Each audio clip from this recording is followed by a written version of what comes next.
world gone insane. An upside-down civilization cannot be real. A world of madness and terror. It's the Dana Gould Hour.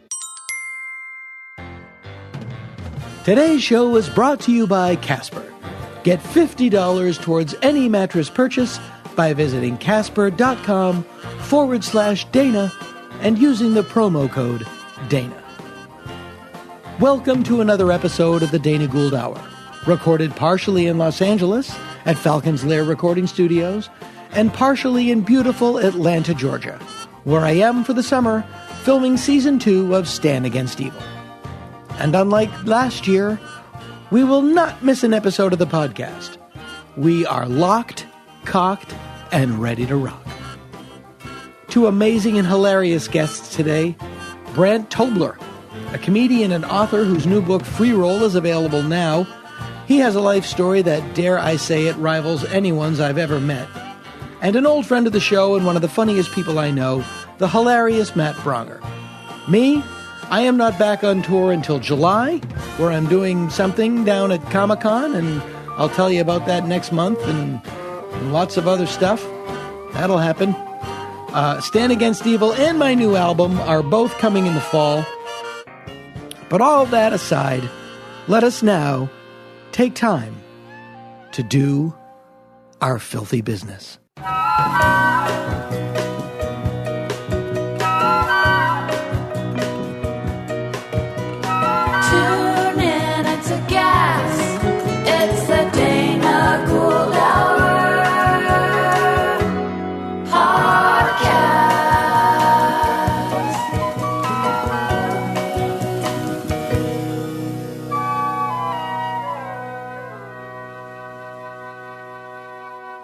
It's showtime.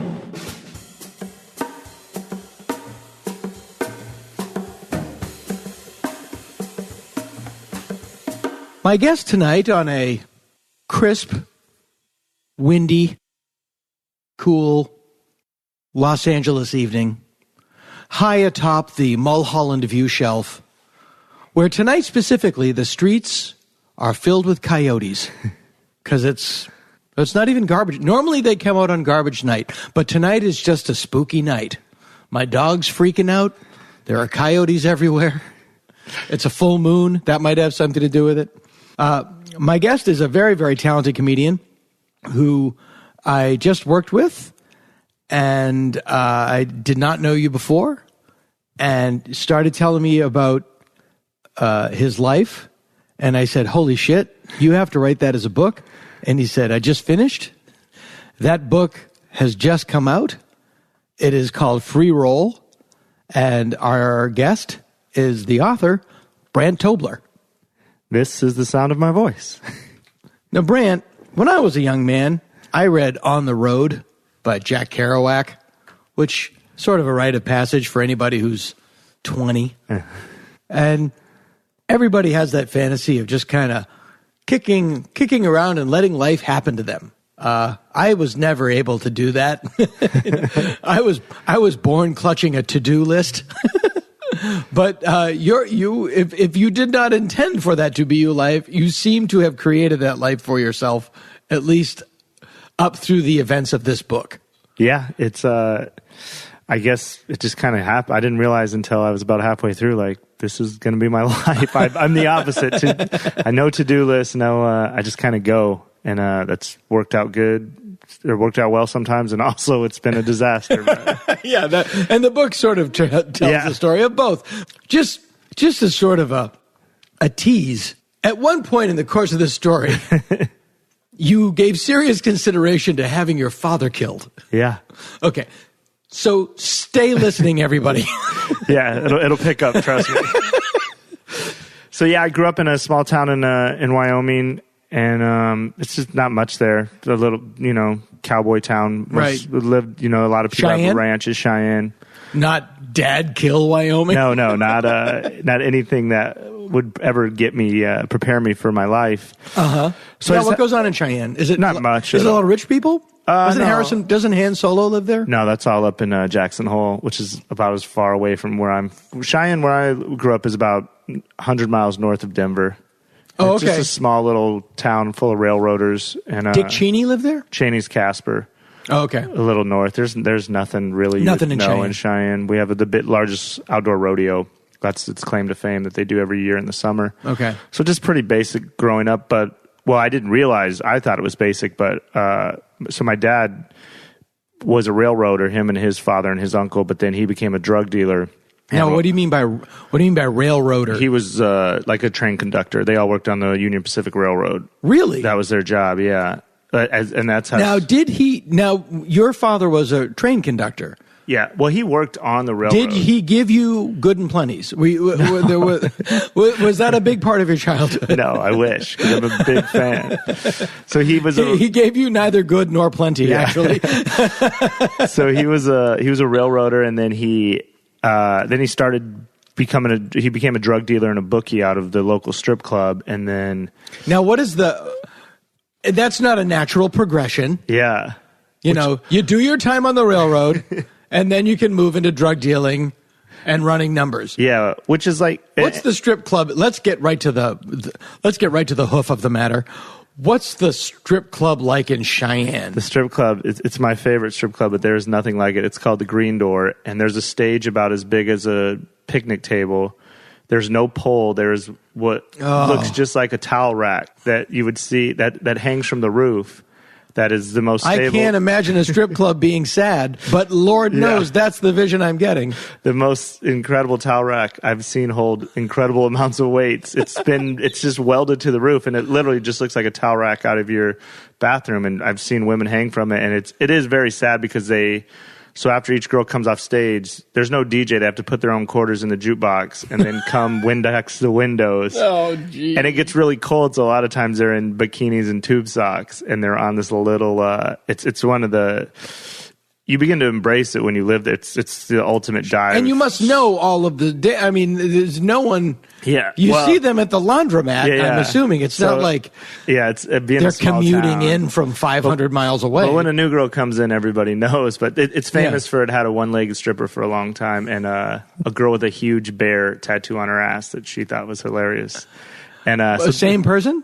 No, different one. Oh, because it would be great if the bear was positioned as if it had just Yeah. finished eating her leg. Yeah, that would have been perfect. So somehow and it's weird because a railroad, that's one of the best jobs you could have in Cheyenne, and it's a job that everybody wants. So he, I don't know how. Not hanging off a towel rack Yeah. down at the old Green Door. Yeah. So and the building, the Green Door itself, I mean, it's it's about as big as a bedroom. I mean, it's a small bar. It's probably 35 people max in there. So if you ever go through town, you should definitely stop. But so he got into that, and then he was just an awful. But here's my fear of stopping at the Green Door in Cheyenne, Wyoming. Somehow I'm driving, and I'm driving, and I've noticed as I'm driving, it's been nighttime for 4 days. Yeah.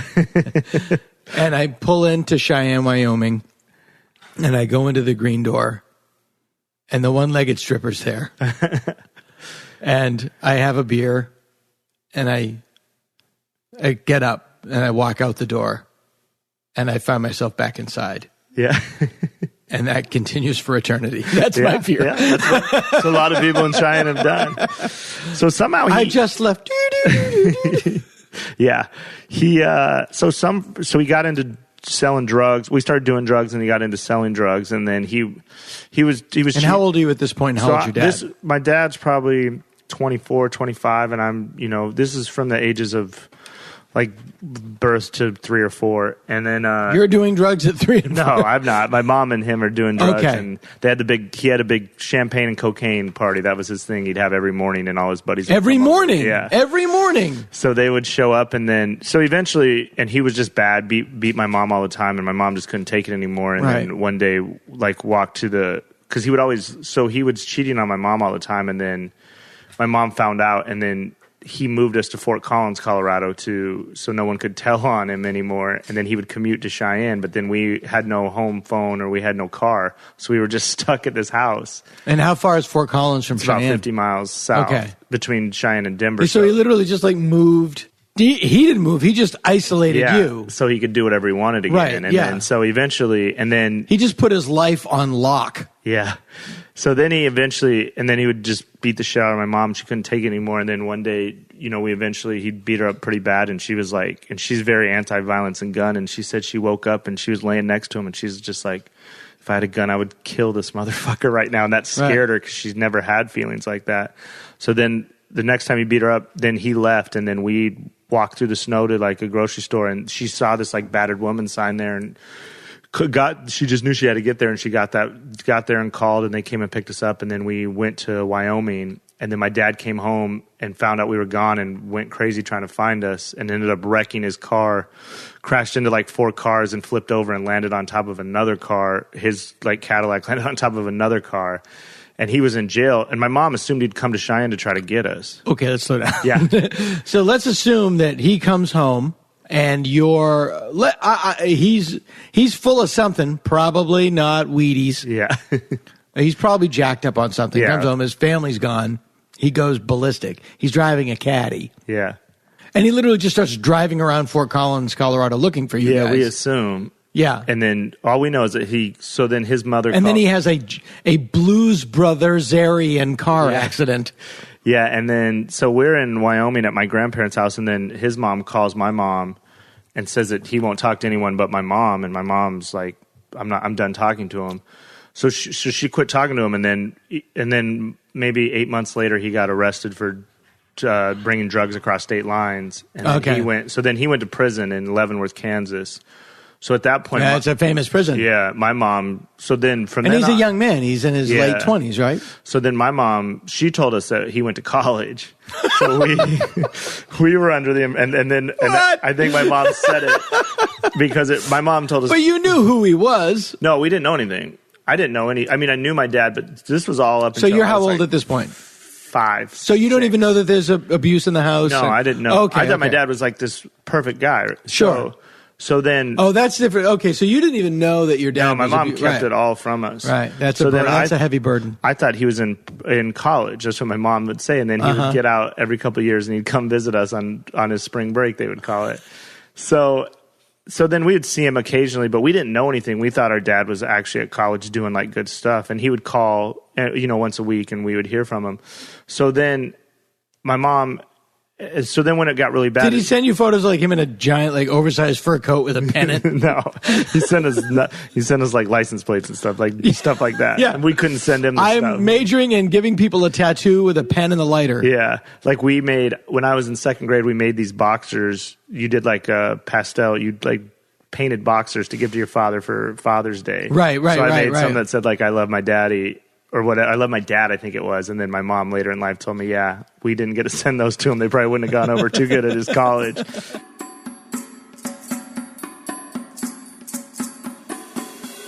It's kind of a gray, overcast day here above Mulholland Drive in the Hollywood Hills here at Falcons Lair Recording Studios. I'm joined by one of my favorite guests here on the show. A good friend, a funny comic, one of the members of the Dana Gould family. If I was Carol Burnett, dare I say, this is the Harvey Korman. Yes, I'll take it. When I think of Pepitone, I think Vicki Lawrence. Yes, without a doubt. And poor Lyle Wagner. Who would be Lyle Wagner? Anyway, Matt Bronger is here. Thanks for having me, man. Always fun. Anytime you say the Falcon... Falcons Lair Recording Falcons Studios. Lair. I always think of the Eagle's Nest, like Hitler's house. Yes. Well, and to the point where I listened to your podcast religiously, and I had to kind of like at a red light Google like it wasn't the Falcons Lair. No. Okay. Falcons Lair, I believe, was Errol Flynn's house. Oh. Not too far from here. It was called Falcon Lair. Oh, right. But where Falcons Lair comes from is David Anthony Higgins, who you might remember from Malcolm in the Middle. He was Jane Kaczmarek's friend from work. Yes. He is he's the brother of Steve Higgins from Jimmy Fallon. Yeah. Dave had this shitty apartment in North Hollywood, just like the cottage cheese ceiling and everything. And we would play cards there, and he called it Falcon's Lair. Nice. Just because it was just this, I mean... But anyway, giving Shitbox. a hovel like your first when Kyle Kinane and I first moved to L.A., we called our little shitty apartment the Royal House of Lords, or the R hole, R-hole? RHOL. We even came this close to having like Signage. paintings of ourselves, Signage made. like each framed. Some people come because we used to have like random little parties. We would be like, "Oh, are you? Oh, they're gay. Oh, these are their married picture with them." Just in bathrobes, red and blue bathrobes. Brian Kiley, who's a really funny comic and a writer on Conan, used funny. to have a joke in his stand-up years ago from Boston, which was, the shittier your car, the greater the odds it would have a name. Like, if you had like a 1972 Dart, how's the car? You mean the cruising vessel? Yeah, that's perfect. What was your first car? What my first car was actually the Ford Escort that I bought for my mom and drove from Portland to LA after I left Chicago. Because all through college I lived on this tiny little campus, and you take a train into New York, and in Chicago, if you own a car in Chicago, you're making a mistake. Yeah. Same with Manhattan. I was like, why in the name of God would you have a car here? I always felt like traffic in LA is akin to parking spaces in Chicago. Just as glutted, just as nightmarish. Yeah. I had a 1973 Duster. Wow. 3 by the knee, slant 6 engine. And I just remember being backing out of my parents' backyard. My brother was driving it. I was in the passenger seat. I was my older brother, so I can't even drive my own car. Sure. It's like he's my older brother, so he has to drive. He's not paying attention. Slams into a tree. It just turns like not like a car, but like dents the front. Yeah. And he just looks at me and goes, "First dent's the hardest." And he just kept driving. That was the end of it. And I have a particular affection for any time someone does something quite obviously their fault, and then it's just like, well, that happened. You're like, hey, what are you gonna? Who's the sportscaster with the mustache that was caught? Pat O'Brien. Pat O'Brien. Yes. Okay. They're at some giant golf thing. Golf is a whole world. Yeah, of that course. I have no affiliation with it all. Yeah. And they're at some big golf tournament, like at the table with all the sportscasters and stuff, and all the high end people of the tournament. This a couple of years ago, and Pat O'Brien comes by, and he goes, "Hey, how you guys doing? Hey, how you doing, Pat?" He goes, "Yeah, I had a really good night. Got in late last night. Saw Tiger. We went out and had a drink. It was a really good night." The guy goes, "You were with Tiger last night?" "I was with Tiger last night." And he goes, "Caught me in a lie." No. No.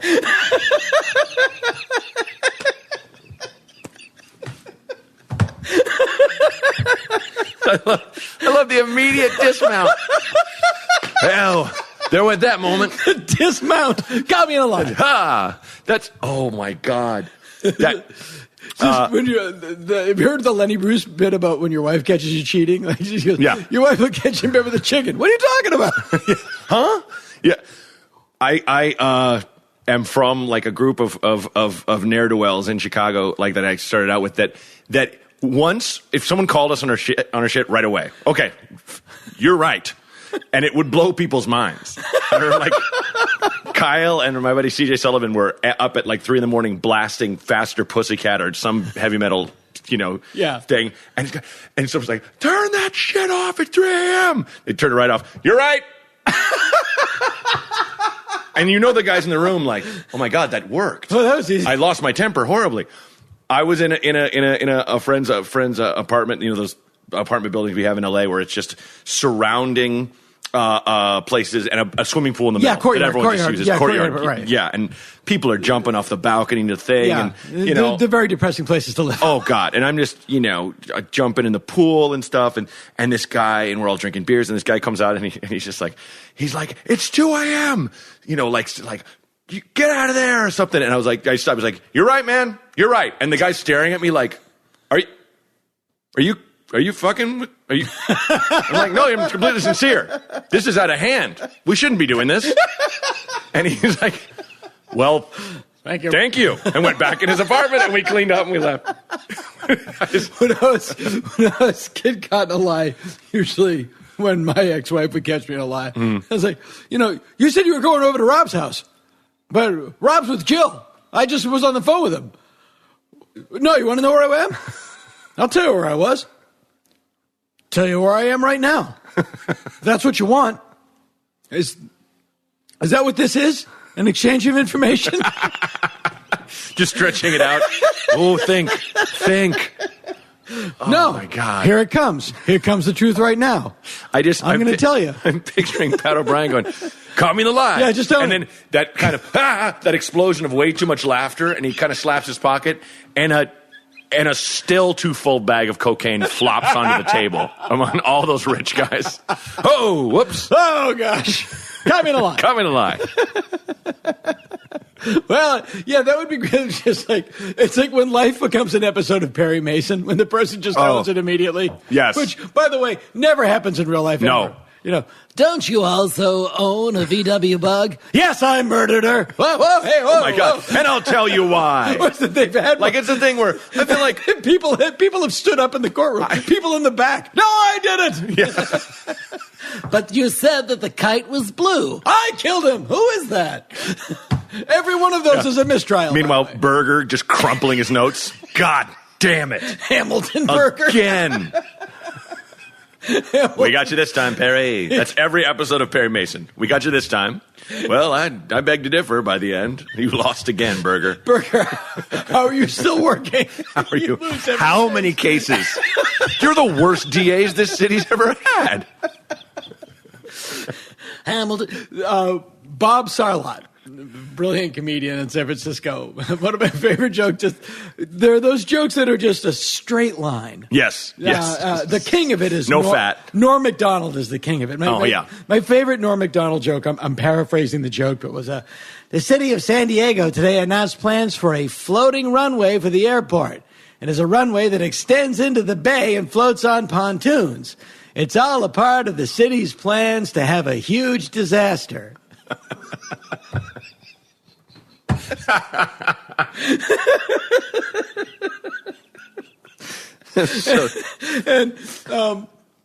Sarlott used to do this joke back in the 90s when I was living in San Francisco. It was like, hey, have you seen these Perry Mason TV movies?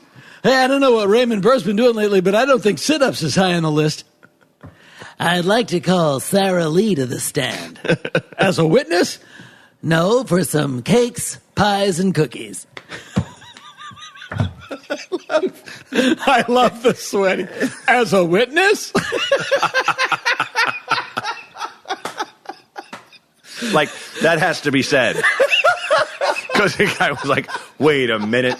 And that gives a background as if fat Perry Mason, fatter Perry Mason, keeps calling people for snacks. Okay, witnesses. I'd like to recall Duncan Your Hines. Honor, this is out of hand. Dolly Madison. I'm calling Duncan Hines to the stand. I'd like to call Famous Amos to the stand, please. This is a murder. Everything is food in his head. Yes. Burger's like, I'd like to call a sidebar. Candy bar? It's not what I said. I'd like to call Sarah Lee to the stand. It's the simplest human foibles. I remember Kyle used to kill me all the time, and anytime like there was an extremely pregnant woman, and he would just go, "Ugh, I'm stuffed." Like she just that's all food. She just had like 10 omelets. And it was so dumb. And it was, nothing to do with her being pregnant. Of course. Just the image of someone with that big of a stomach. And the rest is not fat. So it's like, that's the cartoon. You ate a whole turkey and now you're trying to escape.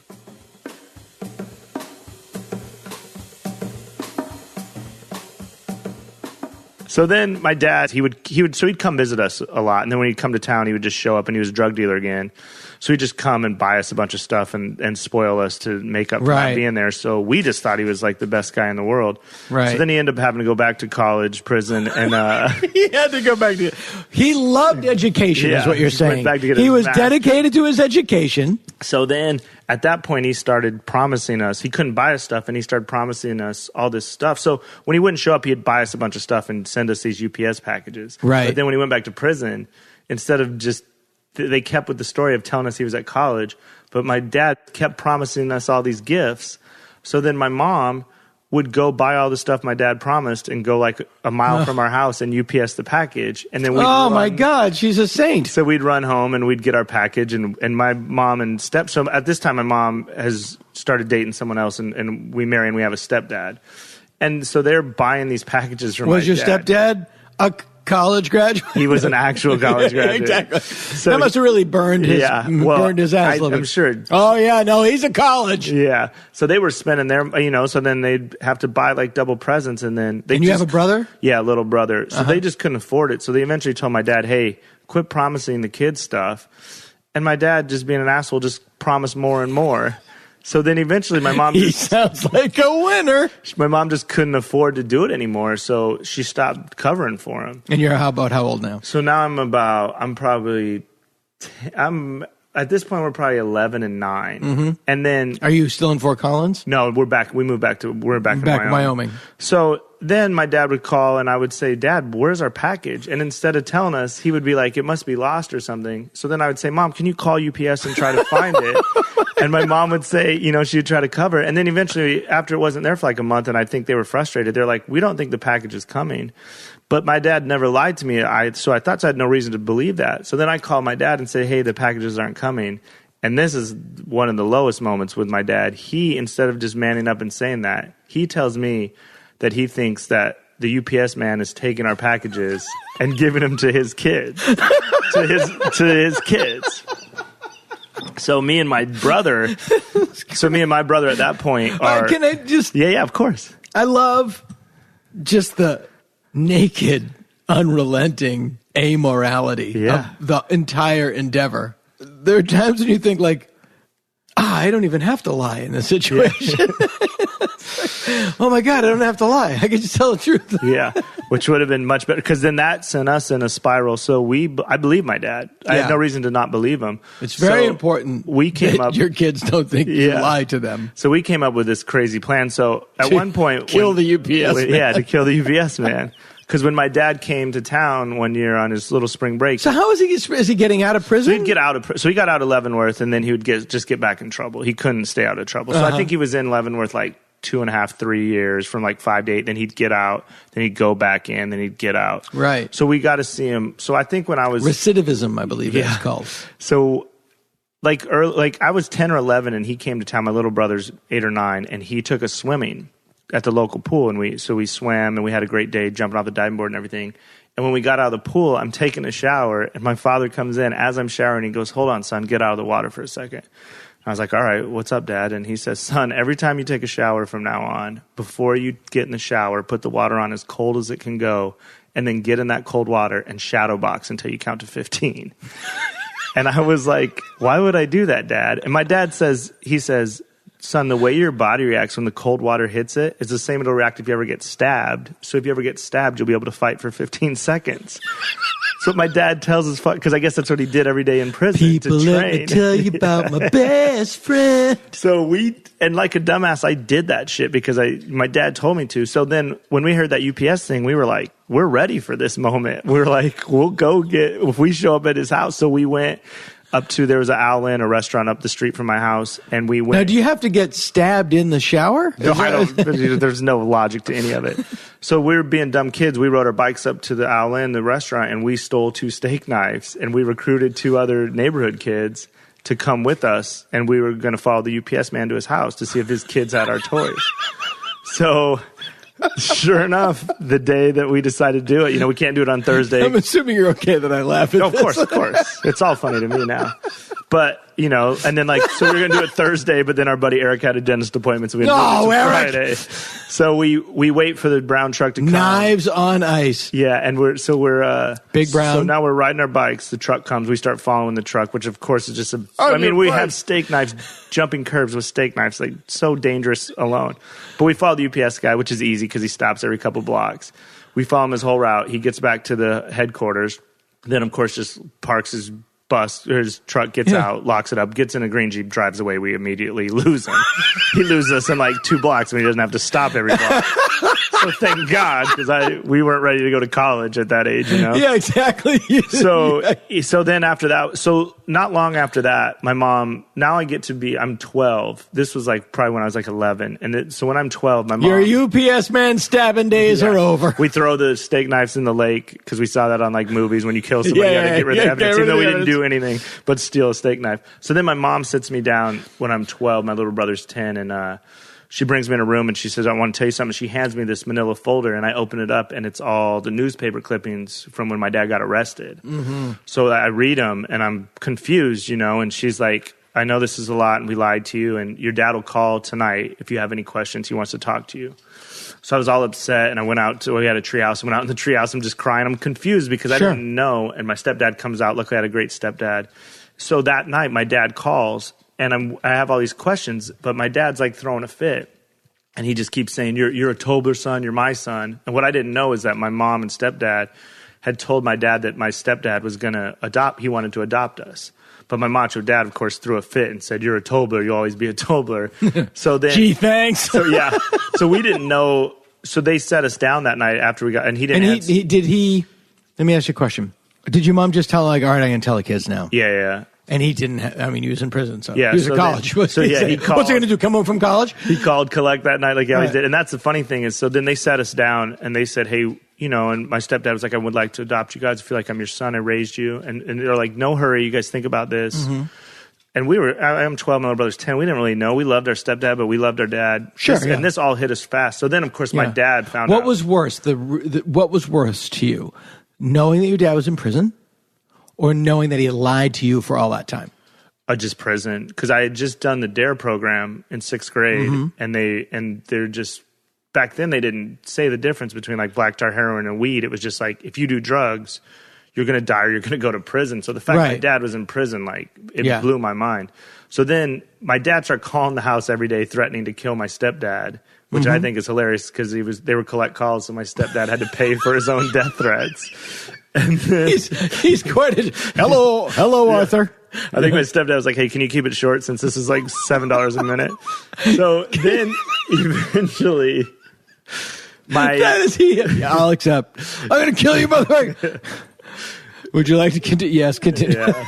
So then eventually my dad sent his friends to the house to actually threaten my stepdad. So then we decided that it wasn't a good idea. And my mom just said, let's just not do this at this point, which I always say is the best thing that ever happened to me, because even though my stepdad was a wonderful person, if I would have got adopted by my stepdad, I would have started junior high school as Brant Huffendick. Wow.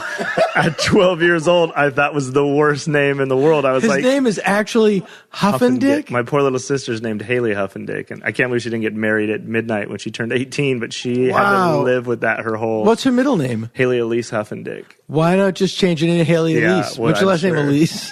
She's been tortured by it, so... If my name was Dana Huffendick, I would change my name to Haley Elise. Yeah. So that's a brutal one. That's the only thing my dad's ever done. Now, wait a minute. Let me just think of this. People who worked in iron smelting got the name Smith, and people who made barrels are named Cooper. Yeah, Huffendick.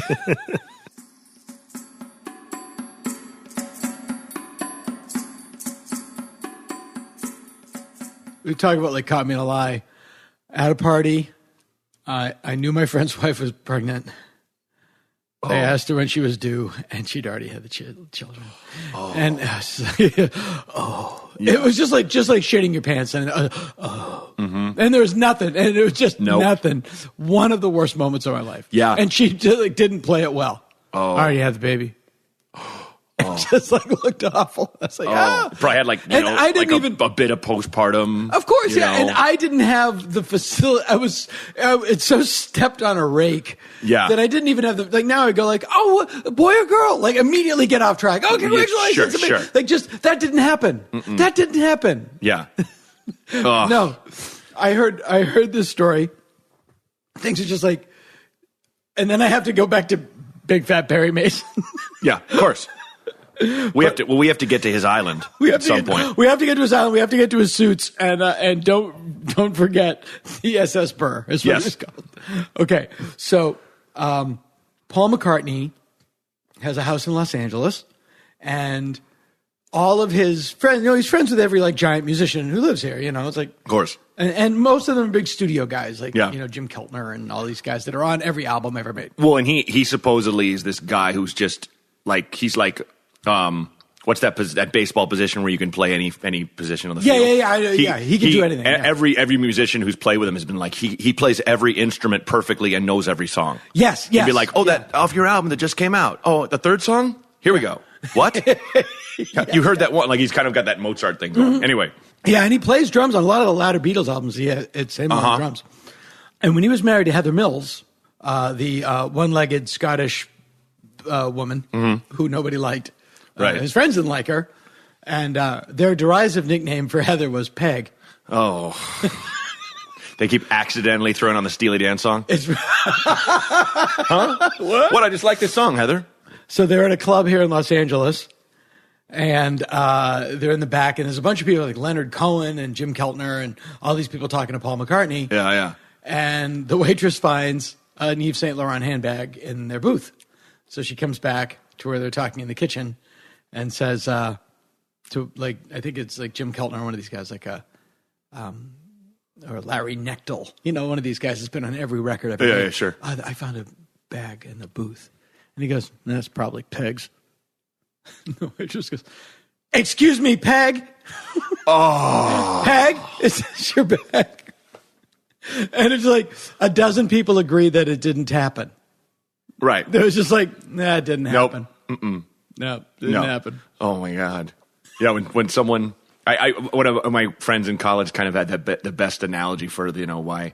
I mean, not that anyone with any sense knows why doesn't know this, but like why white people can't use the N-word a friendly way, as black people will oftentimes do with each other. Yeah, and he was just like, it's like if you grew up in a neighborhood and everyone just called you asshole. But these were your friends, and it was your nickname. And then someone new comes to the neighborhood and calls you asshole, and you're like, you can't call me that. Yeah, and I'm like, okay, and I love when like indignant white people go like, oh, so you can say it and I can't. Yeah. Yes, that's exactly right. They took it back. That's exactly Deal right. with it.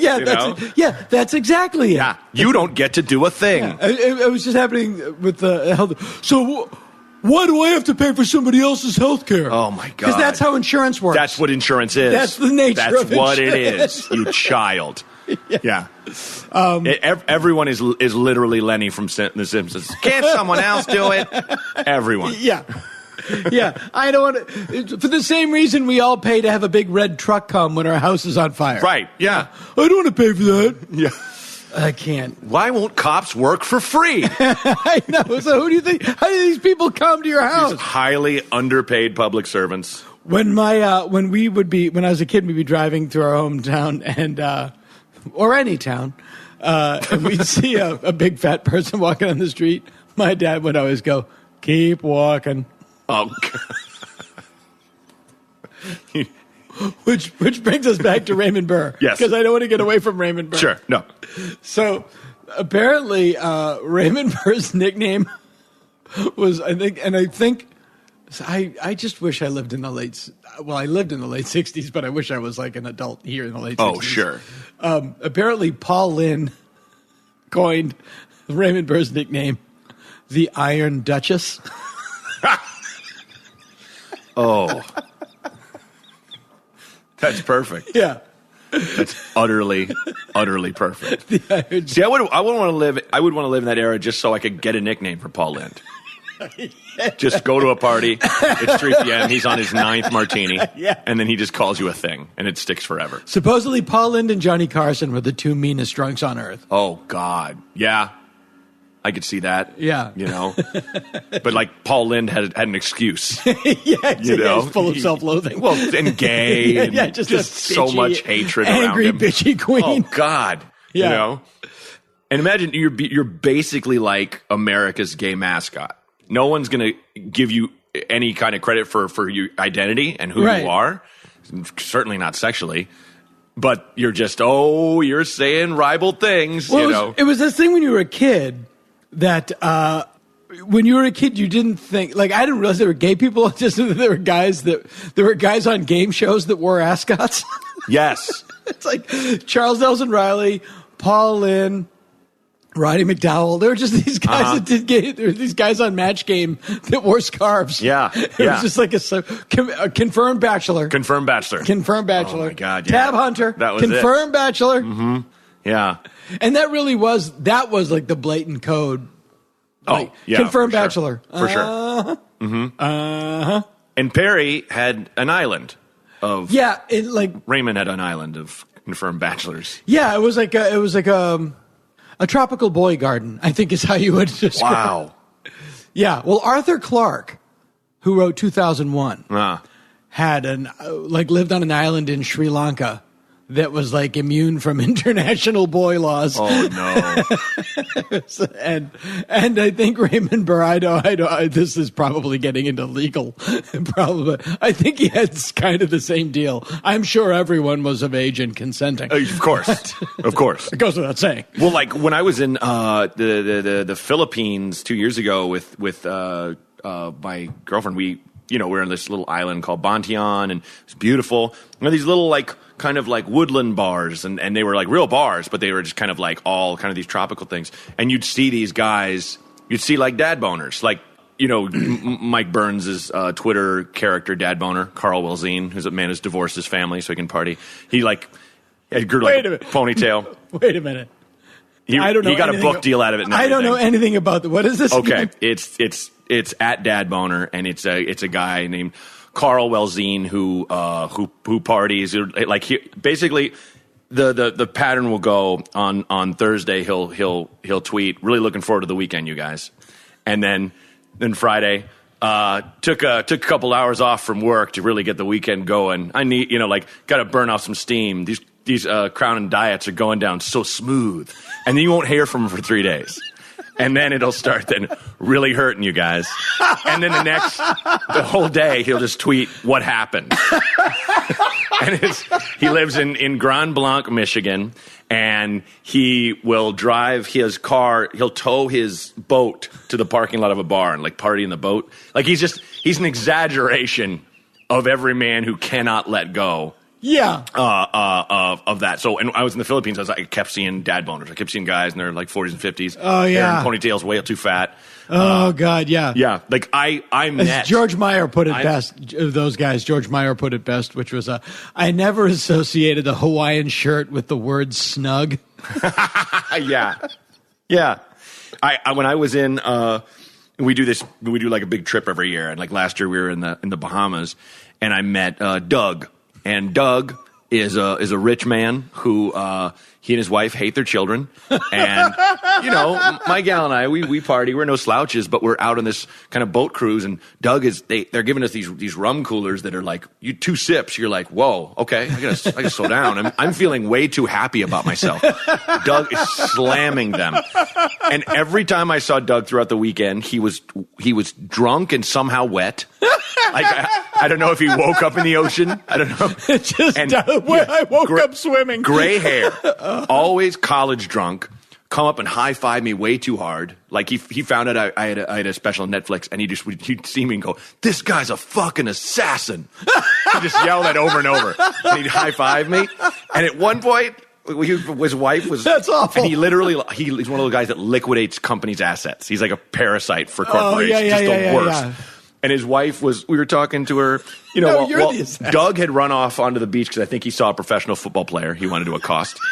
And so the wife is with me and Kara. Yeah. And is like, and she's like, well, we're having the best time. And we're like, oh, how many kids do you have? 3. Are they with you? Oh, hell no. Oh, fuck no. Her words. Like, Jesus, you really hate your kids. You see your kids as a job to run from. Yeah. And they were saying, like, what are your plans? Well, we have dinner plans, but with the way Doug drinks, I don't know if we'll make it. Like it's the weather. You know, it's back to what we were saying about the thing of just like, hey, the first dent's always the hardest, buddy. Yeah, that's it. Damn it. You did this. You could stop doing this. First dent's the hardest. First dent's the hardest. That's what it is. Yeah. And it just, I mean, we went to, last thing I'll say about it, there's this place called Elvis's Bar, which is just a boat on the beach. This guy's converted into a bar, and it's awesome. And it's like, has these Bahamas? And it's these little seats. You sit, onto the boat, and there's a guy in the middle, and full bar, and it's called Elvis's Bar. There's this tall, skinny black man that looks nothing like Elvis Presley or Costello, but that's just his name. Yeah, not his name. Not Elvis, not tall, not skinny, Nope, not black. None of them. And So it's actually perfect. It's perfect. Yeah. And they're like, we went to Elvis's last night. Doug thought he'd hit one of the locals' joints, and he promptly showed us 15 pictures of Doug asleep on a hunk of wood. People posing around him, like they're all putting their legs up on him, like girls, like Doug, and he's just. He's asleep, like if you just walked up to someone and you pulled back their bed sheet. How old a man is Doug? I want to say at least mid to late 40s. Okay, so like not like old, but like no, but an adult. But yeah, an adult, 3 kids, adult, 3 kids. Yeah.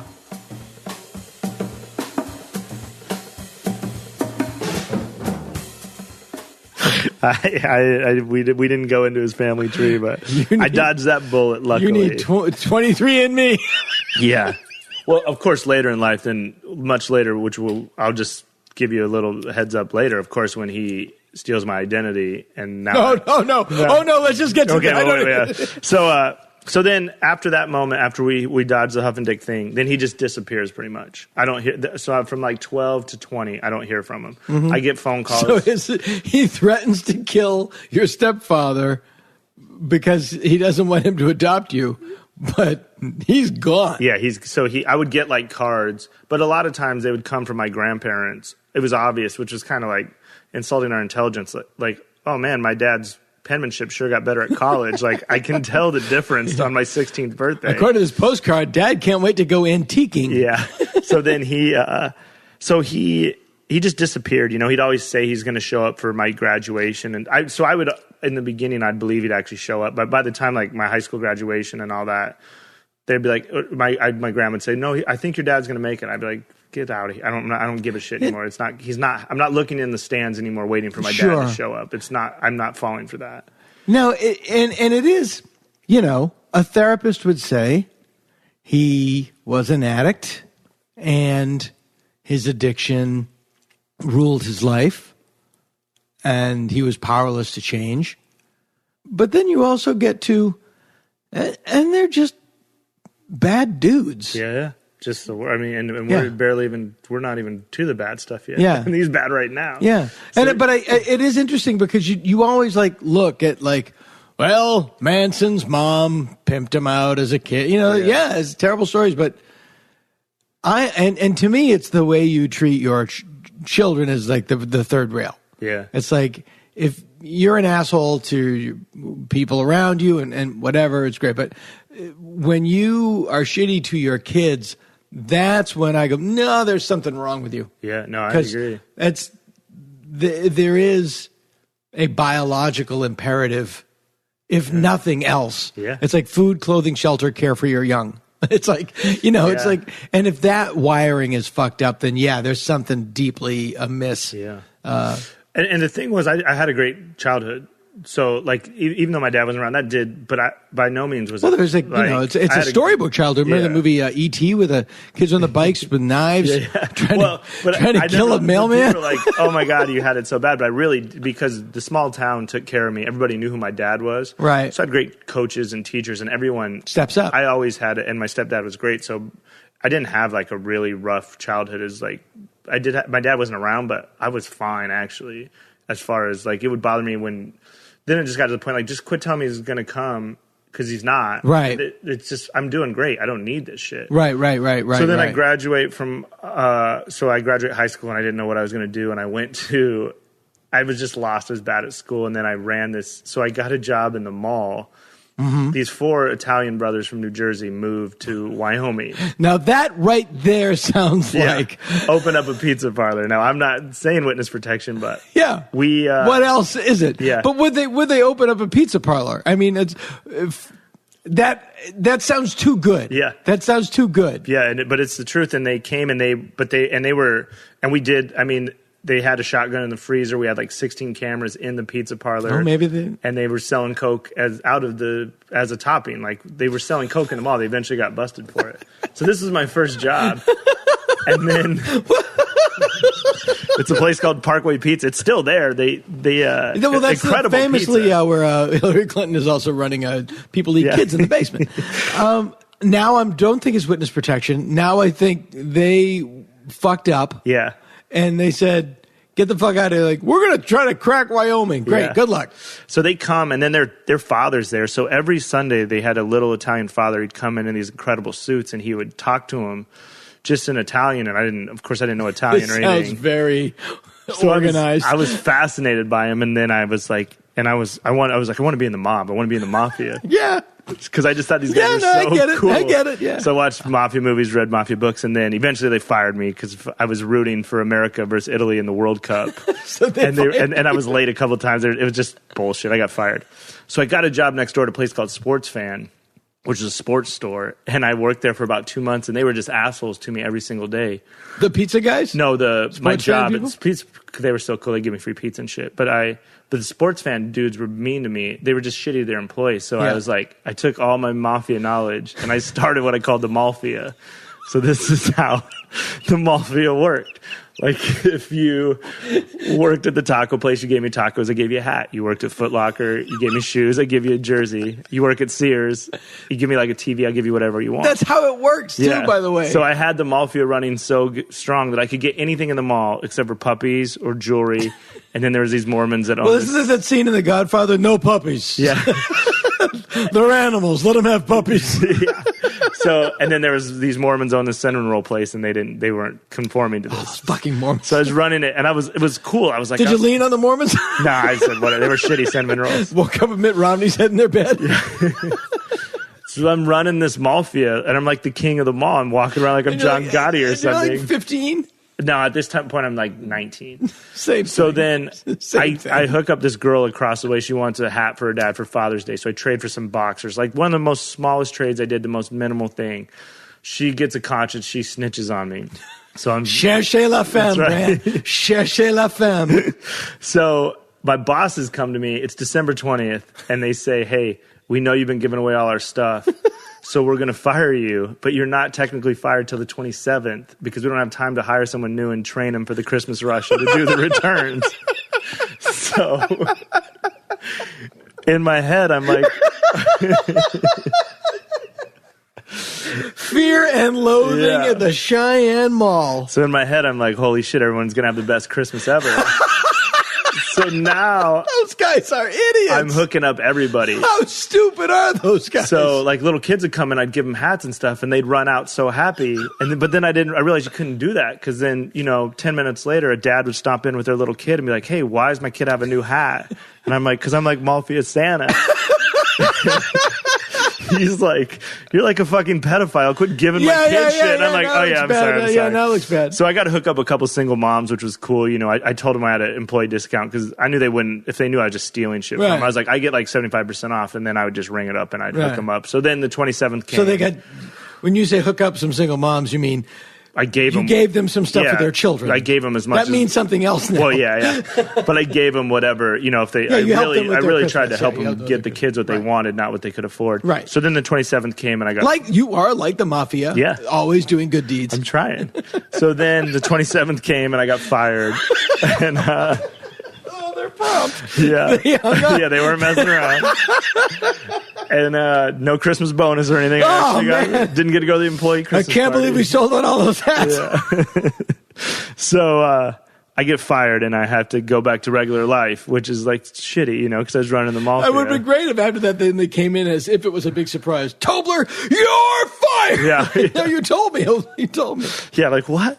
So then like a month goes by and I'm not doing anything, and I So I was like, I got to get back in the mall. So I get a job at Dillard's, the big department store. Oh, yeah. And so Dillard's had no business in Cheyenne, Wyoming. And so the turnover rate was super high, so I knew I could get a job there.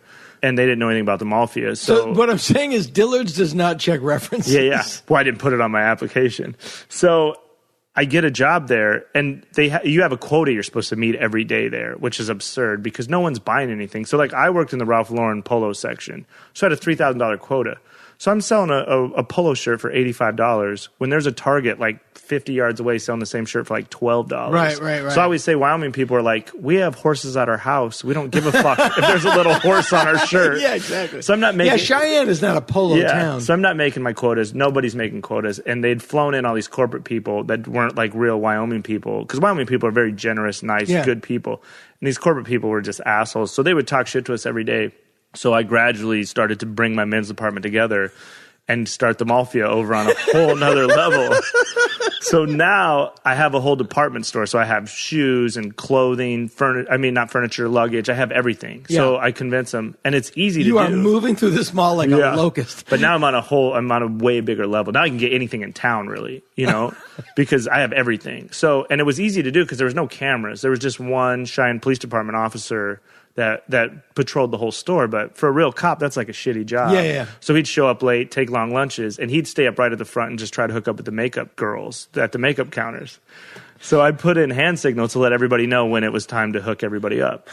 So we hook up everybody. And at the time, all my friends are black, just broke. And it's like the height of like Tommy Hilfiger, Nautica. And so I'm like, come in, get whatever you want. Now, there are a lot of African Americans in Wyoming. Well, that's just because of Air Force Base. The rest of Wyoming, no. And I was starting point guard, so all my friends are black as well. Sure, yeah. That makes sense.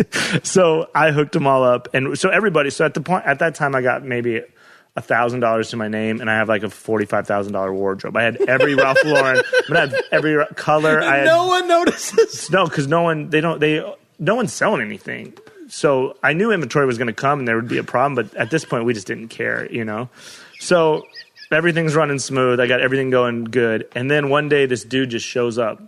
And literally, you don't really sell anything in the store. They just didn't make any money. Yeah, it's just a dead store. Yeah. It's just like, why are you here? It's and I don't know how it's still open. It's like a Pep Boys in Times Square. Yeah. It's like no one is coming here for auto parts.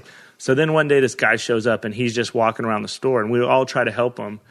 And he just doesn't want any help. And like my Mafia instincts are like, this is not good. So I give the signal to everybody, shut down the whole operation, right? And sure enough, you're like Hogan. Yeah. Please tell me that there's like an empty cash register that like lifted up like a hinge and people went down into the basement. I wish. So about an hour after this guy walks around the store forever and nobody can help him, and I told everyone, shut it down. Like, this doesn't feel right. Over the loudspeaker, I just hear Brant Tobler, please come to the office. Brant Tobler, please come to the office. And I knew it. I knew we had a problem. I was scared. And then part of me was like, I should just go out the doors and just leave. But then a little part of me was like, that's not what a fucking mob boss does. I'm not going to run. And everyone in the department's looking to see what I do. So I put my head up high, put my suit coat on, and I walk down to the office. And we get to the office. They take me in this big conference room I didn't even know was there. And there's one long table. Secret conference room. A big long table. And then on one side, there's 5 seats. And then on the other side, there's just one seat for me. And 2 words come to your mind. Good news! Yeah. Promotion, maybe. So I go and I take my seat. And so in comes the head of the store, head of the men's department, head of the women's department, the Cheyenne Police Department officer, and then that guy that was patrolling the store the whole day that they introduced as Marcus, the head of loss prevention, that had flown in from Arkansas just to meet me. Yeah, to meet you, just to meet you. We sit down. just to meet You're like a legend. You're like a. So we sit down, and the head of the store is like an old, like rich white dude, like principal type dude, and he starts doing this thing. Just tell us the truth, we'll go easy on you. Just tell us the truth, we'll go easy on you. And, my dad didn't teach me much, but the one thing he taught me is you never snitch, no matter what. Don't snitch. No, he also taught you how to fight in a cold shower. And don't give, only give leftover food to white people at lunchtime, which is what he told me in 4th grade, which is the craziest one. That's the shit he knew about. But also it'd be funny if you're in the room and they go, I need to stand under cold water and I'll tell you anything. Yeah. So they didn't know I was built for this moment, like Yeah, I say. exactly. So he keeps going, just tell us the truth, we'll go easy on you. And I just kept going, I don't know what you're talking about. Good for you. And then they go, so the head of the men's department goes, well, we saw your girlfriend walk out of here with 2 bags full of stuff the other day, which was true. I'd always have my girlfriend come in and get stuff, but he said that. And I immediately snapped back. I go, well, why didn't you arrest her then? Why didn't you arrest her if that's true? And they looked at each other like dumbasses, and I'm gaining confidence. I think I have them. And then they pull out these letters. They pull out 5 letters. So could have run the table. Yeah, I was like, I am a boss. So they pull out these 5 letters, and when I see them, I'm like, oh shit. Because when you worked at Dillard's, if you had a customer, you're supposed to send them a thank you letter, and then like months later send them a follow up, like the fall collections here or whatever. Oh yeah. But I'm not selling anything, so I'm sending those letters. They have that at Barney's. Yeah, so I'm sending those letters to my best friend Chance, who's in the Navy. And I just assumed he wasn't writing back because he's busy like defending our country and everything. So I see those letters and I'm like, oh shit. And I start giggling a little bit because I know what's on those letters. But wait a minute. They can't open your mail. Well, they had no problem doing it. So But that's the real. Yeah. They're the criminals. So, but I see him. I'm gonna get you out of this. Well, yeah. I needed a lawyer at that moment because I was scared. But I giggled a little bit because I knew it was on those letters. Because at the time, I'd just started getting laid, and Chance was the kid I always looked up to. So they were the most graphic letters of a 19-year-old. And I start giggling a little bit when he pulls them out. And the loss prevention guy, I can only imagine. The loss prevention guy sees me giggling, and he stands up and he pounds on the table as hard as he can. And he goes, hey, boy, this isn't some kind of fucking joke. He said, we just did inventory, and this store is off $600,000. And I was like, oh shit. In my head, I'm like, my dad would be so proud of me right now. But Do you no. really boost $600,000? No. First of all, we did a lot, but I think everyone in town knew their weaknesses. Yeah. Because, I'm a 19-year-old, so I'm telling, everyone knew. Yeah. But, we got a lot, but so. $600,000. And when he tells me that, I'm like, holy shit. So then they pull out the letters. So in one of the letters, so every letter had the word Dillard's imprinted on it. So at the bottom of one of the letters, I wrote, I am robbing, and then the word Dillard's was there, blind. I have so much stuff for you when you come home, is what I wrote. But I didn't write the word Dillard's. So they said, what's this right here? And I said, what are you talking about? It says, you're robbing Dillard's blind. And I said, oh, I didn't write Dillard's. It just happened to be there. I was talking about Sports Fan. And they're like, come on, we know you're lying. And I just stuck to my story. It was absurd. Everyone in the room knew it was bullshit. But I just kept going, I don't know what you're talking about. So then I was like, all right, I got to do something. So I just stood up and I'm like, that's it, guys. I'm done talking. Just fire me or arrest me. I'm done. Fire me or arrest me. They're like, sit down. We're not done. I'm like, I'm done. Fire me or arrest me. And they look at the cop, and the cop's like, let's go outside. And they all go outside.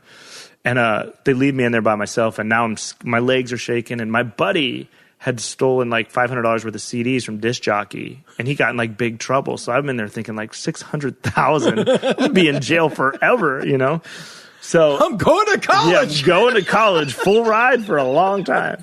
So about 20 minutes later, they come in, the head of the store and just the cop, and the head of the store is just bright red, and he's pissed off, and he sits down across from me, has a piece of paper, and he says, Mr. Tobler, just so you know, you're never allowed another Dillard's again for the rest of your life.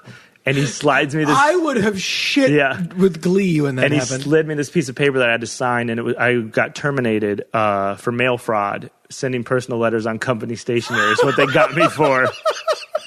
So that's how they get Capone. Yeah.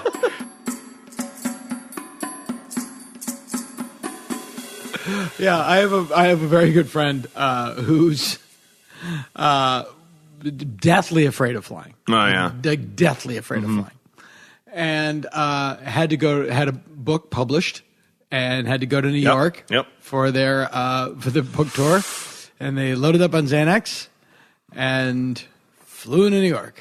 And landed in New York and thought, hey, I did it. Maybe I can conquer it. I mean, they had a debilitating fear of flying. Sure. And landed in New York and thought, oh, maybe I'm not going to have a problem with it. Maybe I can beat this. Let me write this day down in the calendar. September 10th, 2001. No.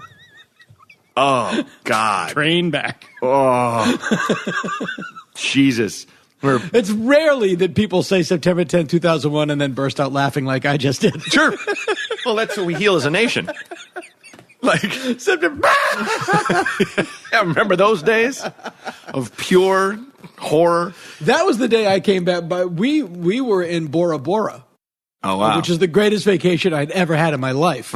Terrorizing nature on a ski-doo. I think that's what those things are sure, called. sure. A jet ski, or they're called ski-doos, yeah. We, it was great. That's it was awesome. amazing. I came home like, so relaxed. Yeah. God, I'm going to be relaxed for a month.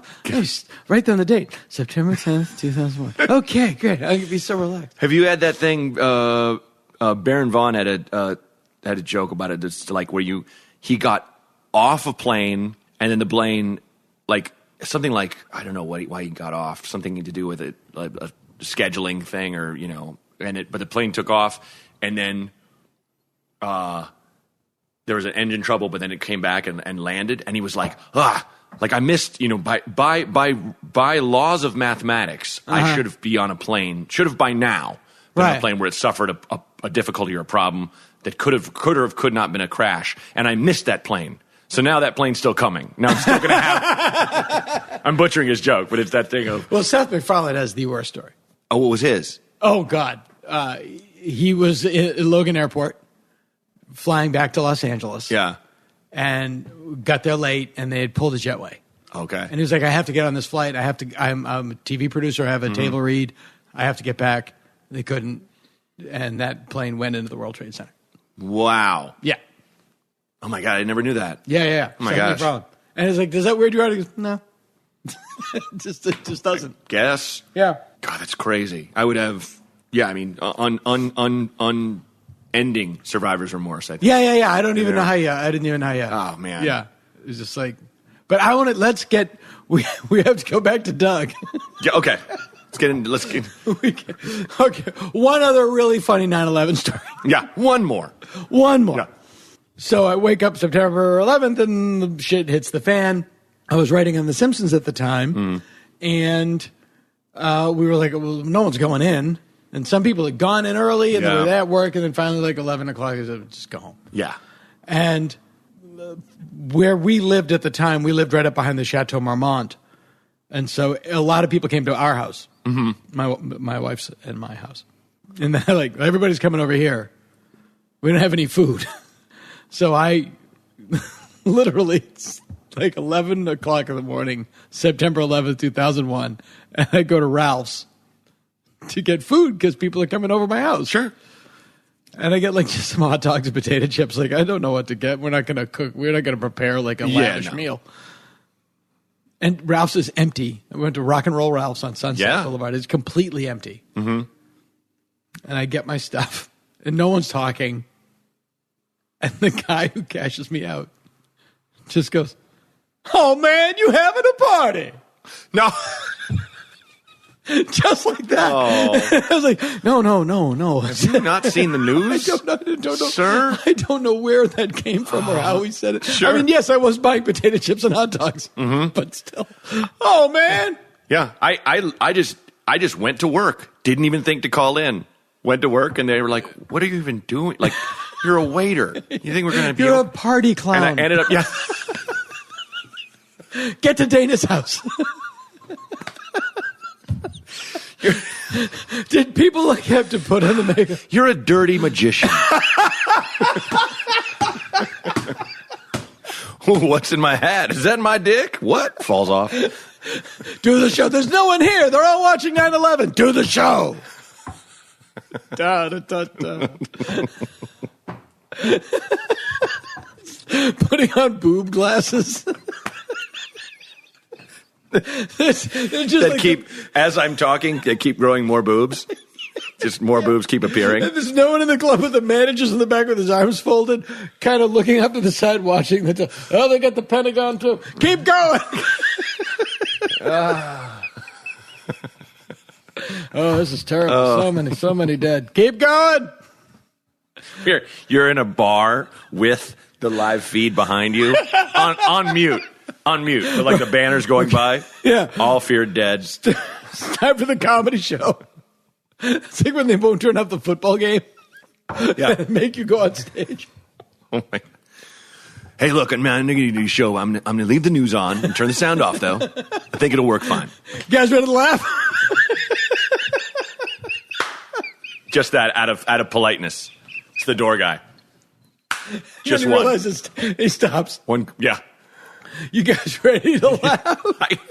There was when we used to do this show called the Lincoln Lodge, which I think they just did a GoFundMe that like myself and TJ Miller and Hannibal Burris and Kyle and some people like and Kumail did like a thing to like try to get, because this is where we all kind of started out. You know, it was one of those rooms where it was in the back of a diner and in Logan Square, and it was packed week after week, but it was great. We all started out in this kind of era, that was very largely kind of experimental, back in the, so this would be like late 90s, right, early 2000s. So, but there was one where one Christmas where Mark Geary, this British guy, would kind of wanted not a lot of pageantry, but would have different things. Like, let's have a Christmas show, and I'll just hire a guy that'll sing Christmas songs too.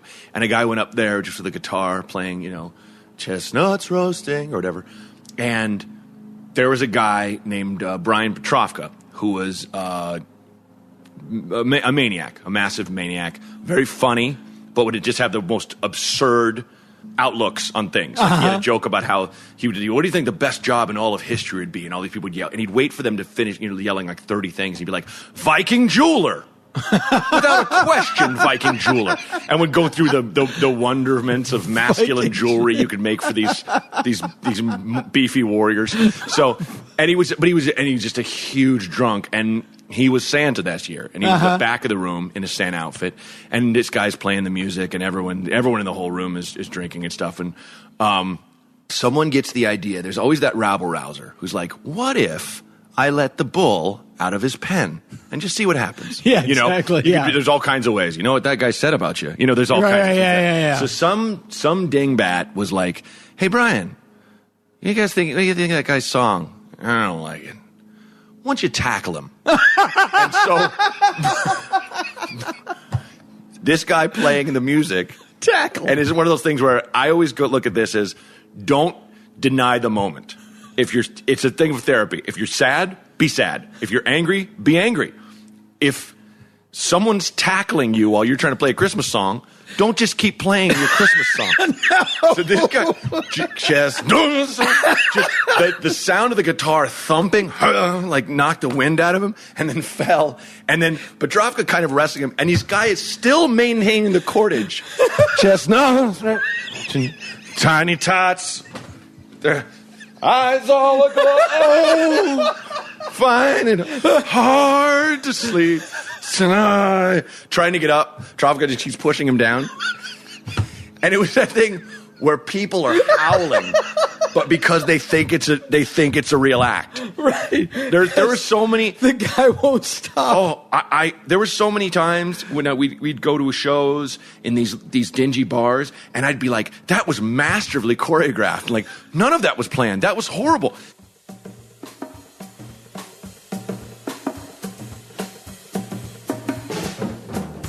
But how did you not go to jail? I don't know. So they just had no evidence. They had no. They just counted on me snitching. There's no cameras or anything. Right, and they were hoping that you would admit it. They just thought I would fold because I was a kid. And so I stood up, and I still thought I was going to jail. I stood up, put my hands behind my back, and they're like, no, come on, we'll walk you out. And the best part was they could have walked me out the employee entrance right to the parking lot, which may be 30 yards away.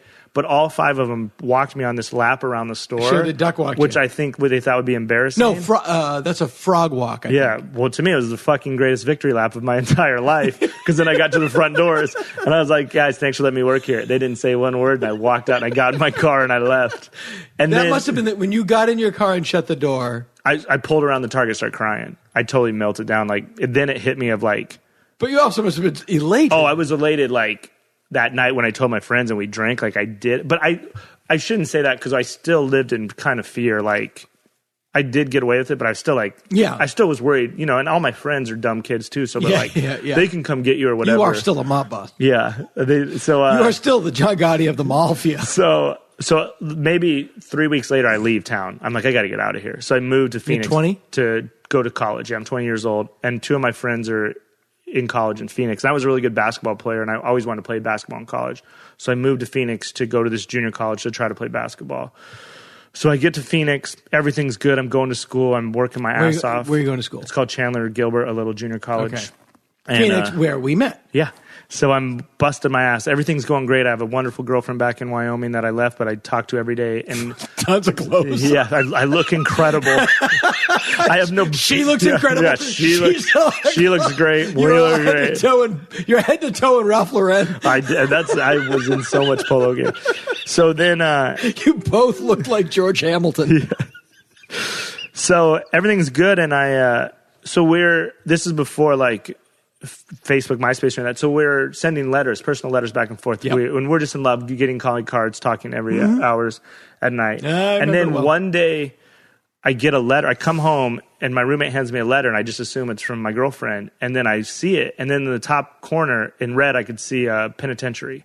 And I just put it down on the table. I didn't even want to touch it. And I was like, this is not good. And so I went to dinner that night, went into the gym, did my workout, and I came home hoping that letter was gone. I really did. And I come home. It would have been gotten up like the Bill in I'm Just a Bill cartoon. It just walked away. I just didn't. My life was going so good. I just didn't want to touch it. So I'm just bad news. Yeah. Here's some bad news for Brand. So I come home, I go home, I walk right by it on the kitchen table, go to my room, just like, fuck it, I'm not going to touch it. And I try to go to sleep, and I knew it was out there. I had to go open it. So I went and I got it. My roommates are asleep, and I went and I got it, tiptoed back in my room, locked the door for some reason. I opened this letter so slowly. For some reason, like my dad's just going to pop out of the fucking letter. Yeah. And I read it, and it's just like, I miss you. I love you so much. I want to be part of your life again. And at the bottom of the letter, it just said, I'll be at the Phoenix airport in 3 days, and I would love to see you. No time to write back. I'll just be looking for you. So I didn't know what to do, and part of me was like, I shouldn't go. But then of course I was like, I'm going to go, I put on my best outfit, which I laugh about today. Like my dad has anything of fashion or anything. He's been in the same outfit. You're not wearing an orange jumpsuit. Like your dad's going to go, wow, you look great. So I go to the airport, and this is before 9/11, which was the crazy part, is so I can go gate to gate. And when I get there, I realize I don't know what my own dad looks like. I haven't seen him in like 8 years. So I just didn't even know. So I'm peeking in bars and bookstores like, is that my dad? Or is that my dad? And then I see a guy in a wife beater and a ponytail and brown khaki pants. I'm like, that's my dad. So I run over, I give him a big hug, and we're both fighting back tears, and I'm just talking a mile a minute, telling him, it's just like, I love my boss. Yeah. Well, I didn't get to tell him that, but I told him about high school and everything. And then, but he didn't tell me the letter. It was just a layover, of course. So he's like, well, I got to go, son, but I'm going. I want to be a part of your life. Yeah. I have 25 minutes before I catch my other flight. In just his fashion, that's what he did. And so he said, I have a girlfriend in Las Vegas. I'm moving to Vegas. I'm dating this cocktail waitress. I'm going to Vegas. And what could go wrong? He's going to Vegas. So he says, but you're welcome to come visit me anytime. And I was like, okay, so I said, I love you. And we had a good meeting, and I drove home from the airport, and I called my two best friends in Wyoming who they didn't have dads growing up either. And we always kind of bonded over that. Sure. And I told them this story, and they're like, holy shit, that's awesome. And then they called me back like a day later. They're like, hey, spring break's coming up. You want to go to Vegas and see your dad? I was like, yeah, we'd never been to Vegas. We're just dumb little Wyoming kids. Now, let me interrupt first. Did you call your mom and your stepdad? Yeah, I called my mom. And did she go, what a stupid idea? No, I called my mom and I told her about the meeting. I didn't tell my mom I was going to. What'd she say when you told her that your dad had contacted you? She just treaded lightly, like that it went good, because I was a grown-up. She can't tell you not to see your father. I mean, I think she always wanted. I think, later in life, she's like, I always hoped he would come around. I never thought he would, but I always hoped. You always have hope for somebody. Yeah. So then, like a month later, we drive out to Vegas on our spring break, and we hang out with my dad for 5 days in this trailer with his cocktail waitress girlfriend. We have the best time, We've never seen Vegas. We're fat. He teaches about getting drinks, everything. We're gambling. It's just like the best 5 days. So at the end, where are you? If he's in the trailer, we're sleeping in his trailer. In the trailer. But we loved it. We were barely asleep. It was our first time in Vegas. We were just going out. We just come home and crash. So he says at the end of the trip, he tells us, you guys are welcome anytime you want. You can live here or whatever. I loved, he just tried to go into super dad mode. Yeah. So we're like, I'm going to make it all up to you this week. That's awesome. But, we got to go back to college. We got to go. So we got in our car. and he says, What did you do to go to college? No, I'm really in college. Yeah, junior college, so kind of real college. So we get in the Look, I just got out of college. No. We get in the car and we drive to Phoenix. And on the drive to Phoenix, Vegas is in our head. But before we even get to Phoenix, we're like, fuck it. We're dropping out of college and we're going to Vegas. Yeah. With all due respect, you guys are what Vegas was made for. Well, and a bunch of idiots. And this was our brilliant plan. We were driving out of college to go back to Vegas to get jobs as pirates at the Treasure Island. Because we thought that was... wait a minute. I have to tell you, the minute I said you guys are a bunch of idiots, I felt bad. No. And then you said that. 100% right. And my whole family agreed with it. I felt bad for about 4 seconds. No. And then you said we were going to become pirates. Because we were there. There was... I don't know if you remember that part of it. They used to have the 2 dueling pirate shows. I remember. So we saw these guys dress up as pirates and jump off the ship every hour, and all the drunk girl tourists would scream for them, and we're like, this is the greatest job in the world. So we tell our family we're moving, we're driving out. And then you tell your college advisor that, and he goes, I can't argue with you. Oh, no, yeah, I didn't tell him. It just got to him in the back seat with you. We're going to Vegas. So we moved to Vegas and we move into the trailer. So it's my dad and his cocktail waitress girlfriend. And then she has a stripper daughter who's like 24. Oh. And then she has another daughter who's in the military who's home from Alaska staying there. And then she has a son who's 18 who's dropped out of high school and his best friend who's dropped out of high school that swear they're training to be Navy SEALs. The 2 biggest douches I've ever been around would do like 20 push-ups with ankle weights in them. And they thought they were Navy SEALs. So we move in to this trailer. You're all in the trailer? And this is how bad it is in the trailer. So the girls are staying in. I got to interrupt. Do the Navy SEALs know that you have to be in the Navy? Yeah, no. They're the dumbest kids we've ever met. But they swear they're good. They're going to join the Navy. Right. They're going to do it. And how do you physically all fit in the trailer? And there's 2 loud birds and 2 little dogs. So this is how the trailer sets up. So there's 3-bedroom. So my dad and his girlfriend are in one room. The 2 girls are in their room. And then the 5 of us boys share one room. So we have a queen-size bed, but it's the queen and then the box spring on the floor separate. Right. So if you go to bed first, if you're one of the first 2 dudes to go to bed, you get the mattress. If you're one of the last 2, you get the box spring, and then someone would take the couch, or you just pass out on the floor. Just miserable settings. But we were so happy. We were like... Everyone would drink. We were just the happiest little white trash family. So everything's going good. I didn't want to say it. Yeah, no. We were a reality TV show way before. But we were actually, everybody was happy. 2 words keep coming to my mind. Downton Abbey. Yeah. So. Who was your footman?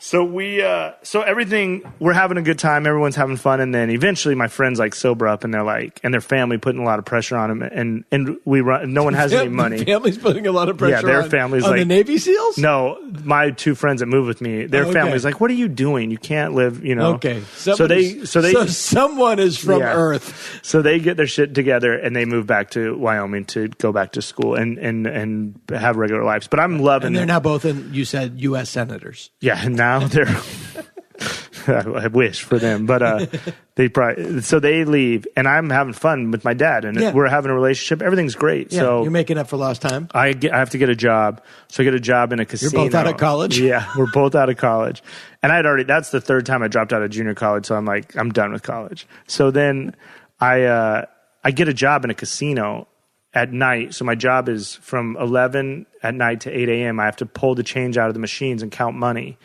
in the shitty casino way off the strip, which is the worst job when you're broke, is just to count money. Be surrounded by money. So, of course, my mafia instincts are like, I want to rob this. Don't do that. But the mafia has it set up good that I can't. So don't be a mafia against the mafia. Yeah. So I have this miserable job, but I'm working, and then I still love playing basketball. So I get a membership at this gym. There's only one gym on that side of town that's an indoor gym because it's way too hot to play outside. Right. So I sign up for this gym even though I don't have the money. It's like $125 a month to go to this gym. It's for like all the rich people in Vegas. Right. But I just want to play basketball, so I just do it. And somehow I got sent this credit card, so I put it on the credit card. So I start going to this gym every day, Monday, Wednesday, Friday. And at lunchtime, these professional gamblers play basketball. So I was really good at the time, so I started getting on their team, and the one main dude really liked me because I was really good at basketball. So we started being friends, and I started asking what everybody does. I was like, how come you guys don't have to go to work and you got like Mercedes and stuff? Because from Wyoming, I've never seen a Mercedes. I mean, that's just not life. Right. So they're like, we're professional gamblers, and they're like, yeah, that dude's like the main dude. And they're like, he's a millionaire. And I was like, holy shit, I never met a millionaire. So I started being friends with him more and more. And there are people that are just, they're not in the mafia or anything, but they are professional gamblers. Yeah. So they're just, and they all bet on sports. That's where it comes from. Oh, okay. So I love sports. So I started asking him, I'm always not the slots? Yeah.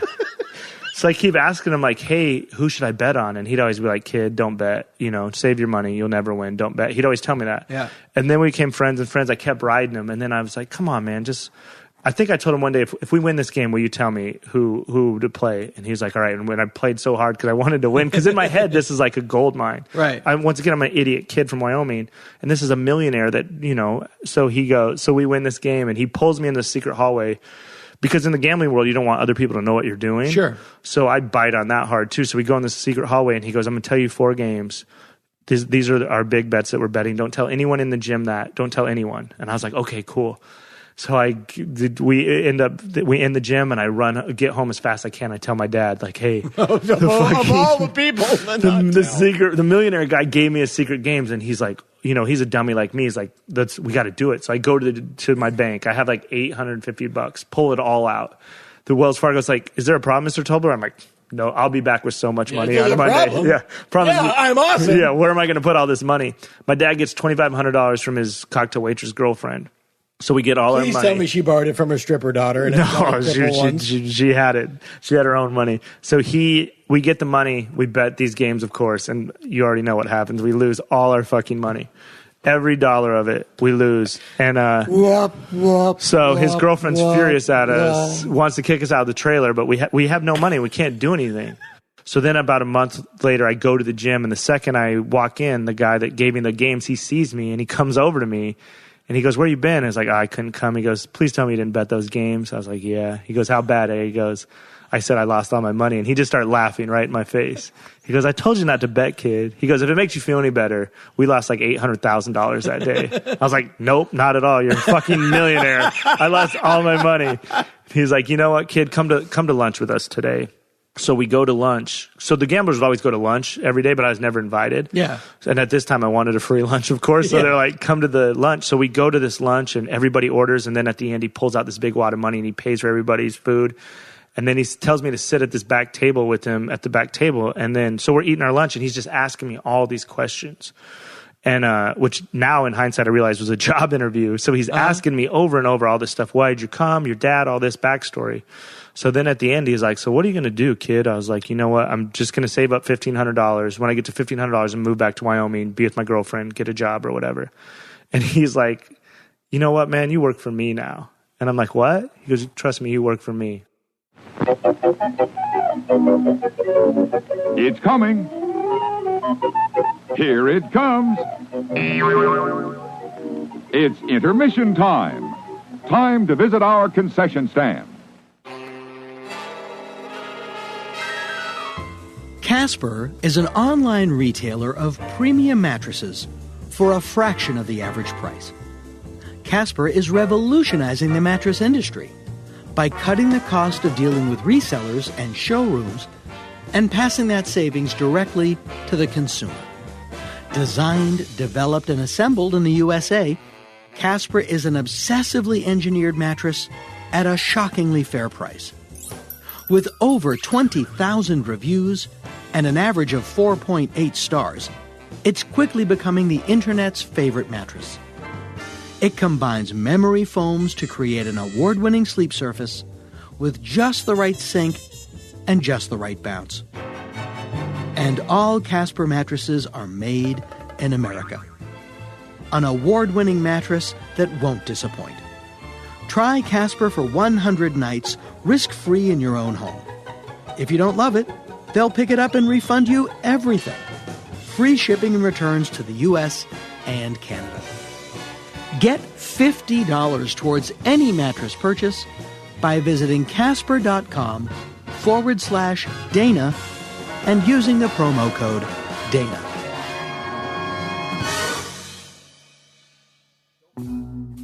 You know what was awful? World War II. No, seriously. And after World War II, the globe was deeply traumatized as the nations of the world put themselves back into some form of civilized order. In America, which, by and large, emerged comparatively unscathed, losing 500,000 people, compared to, say, Russia, who lost 24 million people. But America is where we live, so let's talk about what America did. Deeply traumatized by the effects of the war, American culture slipped into more than a decade of quiet conformity. Or so it hoped. Sunday, Monday, happy days. Tuesday, Wednesday, happy days. Yes, it was the America of happy days. Clean-cut, fresh-faced kids in bobby socks and varsity jackets, and everywhere you looked, everybody was happy and well-fed and smiling, as long as they were white. Although women became a large part of the American workforce during the war, once the soldiers returned home, women were unceremoniously ushered back into the kitchen or the bedroom, where they began dutifully giving birth to the baby boom. America in the 1950s was about, if nothing else, cultural conformity, with television acting as a visual guidebook. But as they say, to every action, there is an equal and opposite reaction. And in the 1950s, there were many disparate streams of rebellion to counter the tidal wave of white middle-class conformity. The biggest and most important movement was the burgeoning civil rights movement. Black music seeped into white culture through rock and roll. At least once a white guy started singing it. And in the world of literature and pop culture, there were the beatniks. This is only for the cool cats. Sterile creeps can crawl out now. Upon a certain birthday, dear parents, we do not thank you, dear fumbling mother and father, both, upon this miserable occasion. We give you offerings of respectful loathing. The Beat movement, also called the Beat Generation, was an American social and literary movement originating in the 1950s. It was centered in the bohemian artist communities of North Beach in San Francisco, Venice in Los Angeles, and Greenwich Village in New York. Beatniks was a derisive nickname taken from beat, meaning weary, but later said to mean beatitude or beatific, as in beat and down with the world and spirituality. Although it was largely a literary movement, beatniks took their look, their manners, their style, and their hipster slang-fueled vocabulary from jazz and bebop. But to that end, beats loved word jazz, taking poetry and literature out of the hallowed halls of academia and bringing it back to the street. Allen Ginsberg's Howl being probably the most famous poem associated specifically with the beatnik era. I saw the best minds of my generation destroyed by madness, starving, hysterical, naked, dragging themselves through the Negro streets at dawn looking for an angry fix. But the Beatnik Bible was On the Road by Jack Kerouac. Born to French-Canadian parents in Lowell, Massachusetts, Kerouac was a novelist and a poet whose rambling style of prose aped the free-form notes of jazz, as if to read his writing was, dare I say it, an act of jazz. There was a little alley in San Francisco, back of the Southern Pacific Station at 3rd and Townsend, in red brick of drowsy, lazy afternoons with everybody at work in offices. In the air you feel the impending rush of their commuter frenzy. As soon they'll be charging en masse from Market and Sansom buildings on foot and in buses and all well-dressed through working man Frisco of walk-up truck drivers. Working man Frisco of walk-up. That was Jack Kerouac and Tonight Show host Steve Allen on the piano. Ginsberg's Howl, Kerouac's On the Road, William Burroughs' Naked Lunch. Beatniks rejected the conformist, consumerist society of America in the 1950s and embraced personal release, purification, and illumination through the heightened sensory awareness that might be induced by drugs, jazz, sex, and, of course, Zen Buddhism. They wore French shirts and berets, smoked too much, drank espresso, and read their poems in places like the Café Wa in Greenwich Village and Lawrence Ferlinghetti's City Lights bookstore in San Francisco. Both venues still around, by the way. As the 1950s became the 1960s, beatniks entered popular culture. The popular sitcom Dobie Gillis had a regular character who was a beatnik, bongo-playing Maynard G. Krebs, portrayed by pre-Gilligan Bob Denver. From there, they became sort of a cartoon stereotype, showing up in everything from Frankie Avalon and the Nat Funicello Beach Party movies to, well, the Munsters. Dictionary? Down the ferry. Mary, Mary, quite contrary. As the 1960s became the late 1960s, the beatnik movement got absorbed by the much more wild and crazy hippie movement, which was much more concerned with stopping the war in Vietnam than it was with the academic co-option of poetry. Jack Kerouac died in 1969 from issues related to cirrhosis of the liver. You can guess how he got that. But the beatniks were an indelible part of the birth of 20th century American counterculture. I always thought I'd be much more prone to being a beatnik than I would to being a hippie. To begin with, beatniks had cooler clothes, and for my dollar, hotter chicks. Great story if it ends there, right? Well, it does. But it needn't for you. Why not pick up a copy of On the Road, or Naked Lunch, or the Jack Kerouac collection, the compilation of spoken word albums he released in the 50s and 60s. My favorite novel by Jack Kerouac is not On the Road. It is, in fact, The Subterraneans. Why not pick that up and give it a read? And where can you find these gems? Visit the new library at danagould.com/library, where we have links to all of the books and movies featured in the middle section of the show. Also, on the homepage of danagould.com, you'll see options to donate to the show or subscribe through PayPal. Every cent goes back into the show, and please know we appreciate what, if anything, you can do. And that's not all.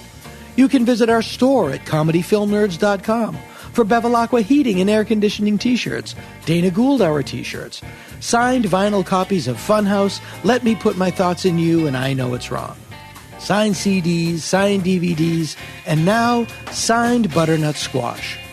Just in time for summer.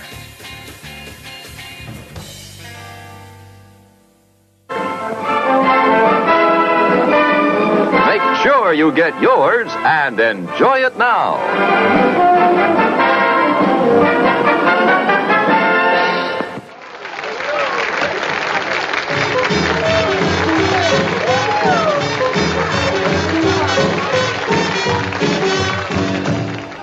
My old man was a bread stasher all his life.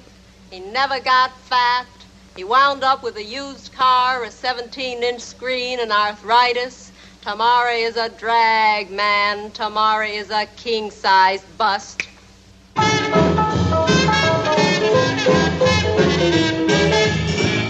They cry, put down pot, don't think a lot. For what? Time, how much, and what to do with it. Sleep, man, and you might wake up digging the whole human race, giving itself 3 days to get out. Tamara is a drag, Pops. The future is a flake. I had a canary who couldn't sing. I had a cat that let me share my pad with her. I bought a dog that killed the cat that ate the canary. What is truth?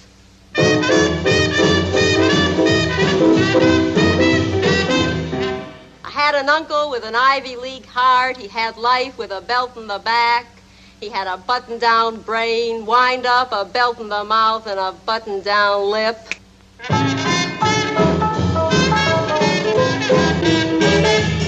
We coughed blood on this earth. Now there's a race for space. We can cough blood on the moon soon. Tamara is Dragsville Cats. Tamara is a king-size drag.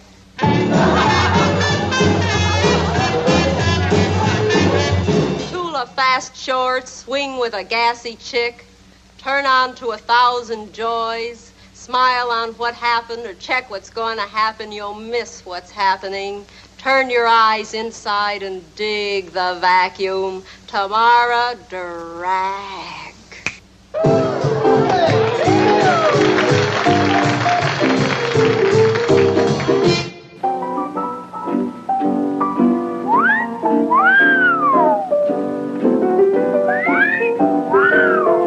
Hot dog. Hot dog? Yes, sir. Yes, sir. The hot dogs at our concession stand do rate an appreciative whistle. Please remember to replace the speaker on the post when you leave the theater. And now, on with the show.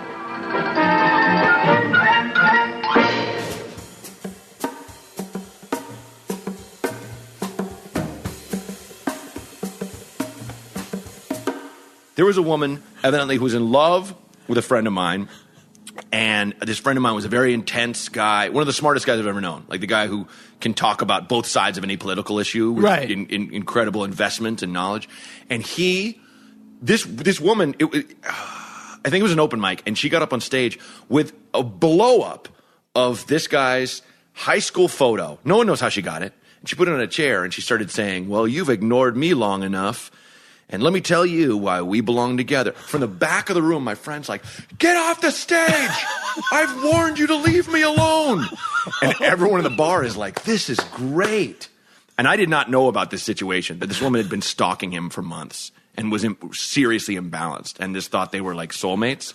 And he rushes the stage and knocks the thing down. And she's treating him like, oh, that husband of mine. Like she won't break and to have any knowledge. But I mean, long story long, it blew my mind because it was so funny. And then I went, oh no, it's real. He's really distressed and she's really crazy. Yeah. This is not some amazingly written, you know, that'd be like a sketch I could see someone writing. Beautiful sketch, yeah. You know, like where'd you get his high school sketch. picture, you know?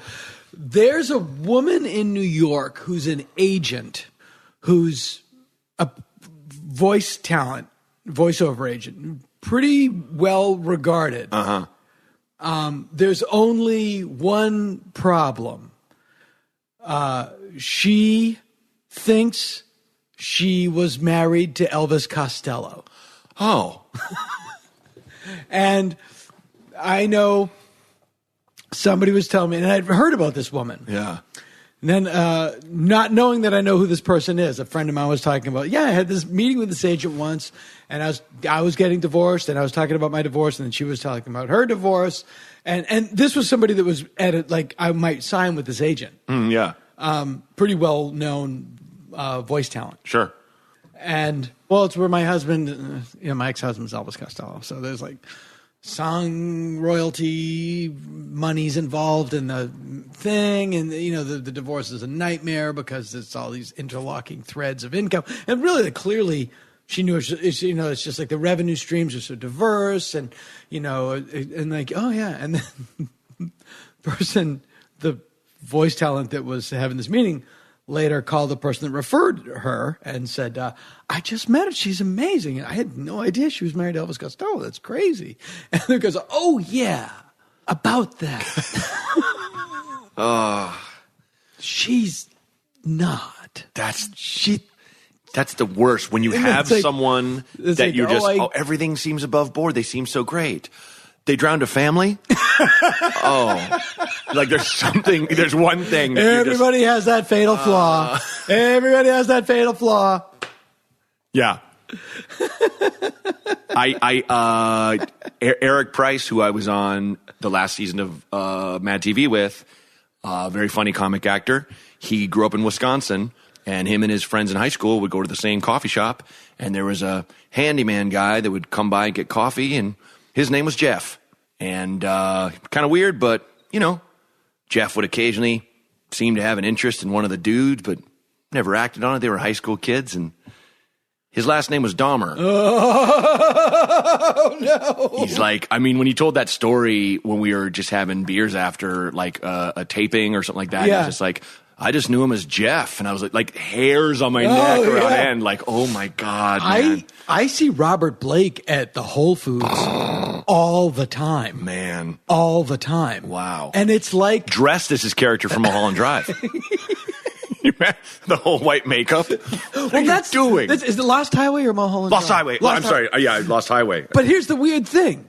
Lost Highway, from what I understand, was David Lynch's story about the O.J. trial, about the O.J. crime. Because, and this is apocryphal. I'm remembering hearing this. So, yeah. But from what I understand, David Lynch believes that O.J. Simpson did the crime and convinced himself that he did not. Well, sure. Yeah. It's a tenet of that an acting teacher taught me, which is basically like each character you have to find your truth. Right. You know, like OJ doesn't think he did it. Yeah. I would never. Yeah. I'm OJ. I would never do a thing like that. Exactly. I'm OJ. I would never do that. Yeah. And so he writes a book. If I did do it, which is the most. It's just like amazing. Yeah, amazing. Yeah.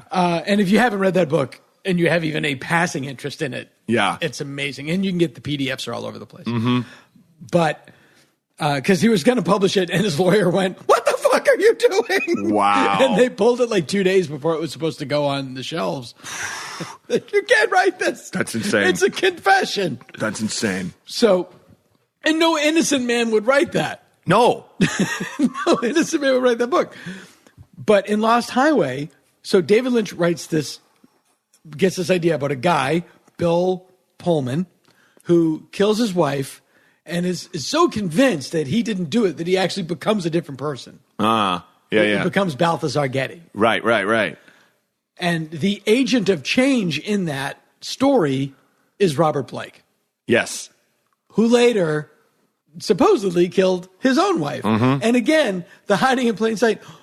Robert Blake and his wife at the time were at Michelli's, I believe. Yeah. Right down there in Studio City. Uh-huh. I believe it's Michelli's. I think that sounds right, yeah. Or something. I've eaten there. Mm-hmm. I've eaten there a lot. On Tahunga. Yeah. Right by the Two Roads Theater. Mm-hmm. Where I used to take acting classes. And they were in the parking lot. And then he had to go back in the restaurant. And while he was in the restaurant, somebody walked up to his car, shot his wife. Yeah. And then he came out and found her dead. Mm-hmm. Why did he go back into the restaurant? He forgot his gun in the booth. I forgot my gun in the booth. You know how it is. And you go for pizza and you have a gun. Because it's an Italian restaurant. Well, we've all seen The Godfather. We all know, two things fall out of your pockets all the time. Change and guns. Chains and guns. Just coins and guns. Like, because a gun is just a thing you just shove in a pocket. Exactly. It's, something that could just go off and blow your leg in half. You're not in Beverly Hills. This is Studio City. It's rough. It's a rough neighborhood. It's a rough neighborhood. You go to get pizza. You need to be armed. Yes. And it's an Italian restaurant. Exactly. The Mafia. Have you heard of the Mafia? Have you heard the song Joey by Bob Dylan? Hello. You go to Clams Casino, and the next thing you know, you're in the choir Invisible.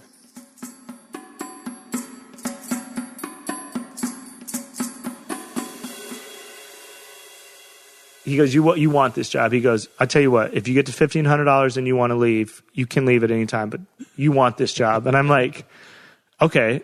I just say, okay. You think you're a pirate. Yeah. Then he goes, you actually did end up working for a pirate. Wait a minute. Then he says, then he said, you want this job. So I go, okay. So then we all stand up, we all shuffle outside, and everyone goes to their cars. He goes, what are you doing today?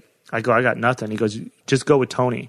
I was like, okay. And Tony was like his right-hand man who was like this 6'4" guy that was almost a professional baseball player, and everybody at the gym. He was like the cool guy at the gym that I just always liked. Seems to me that not a lot of good stories start with the phrase, go with Tony. Yeah.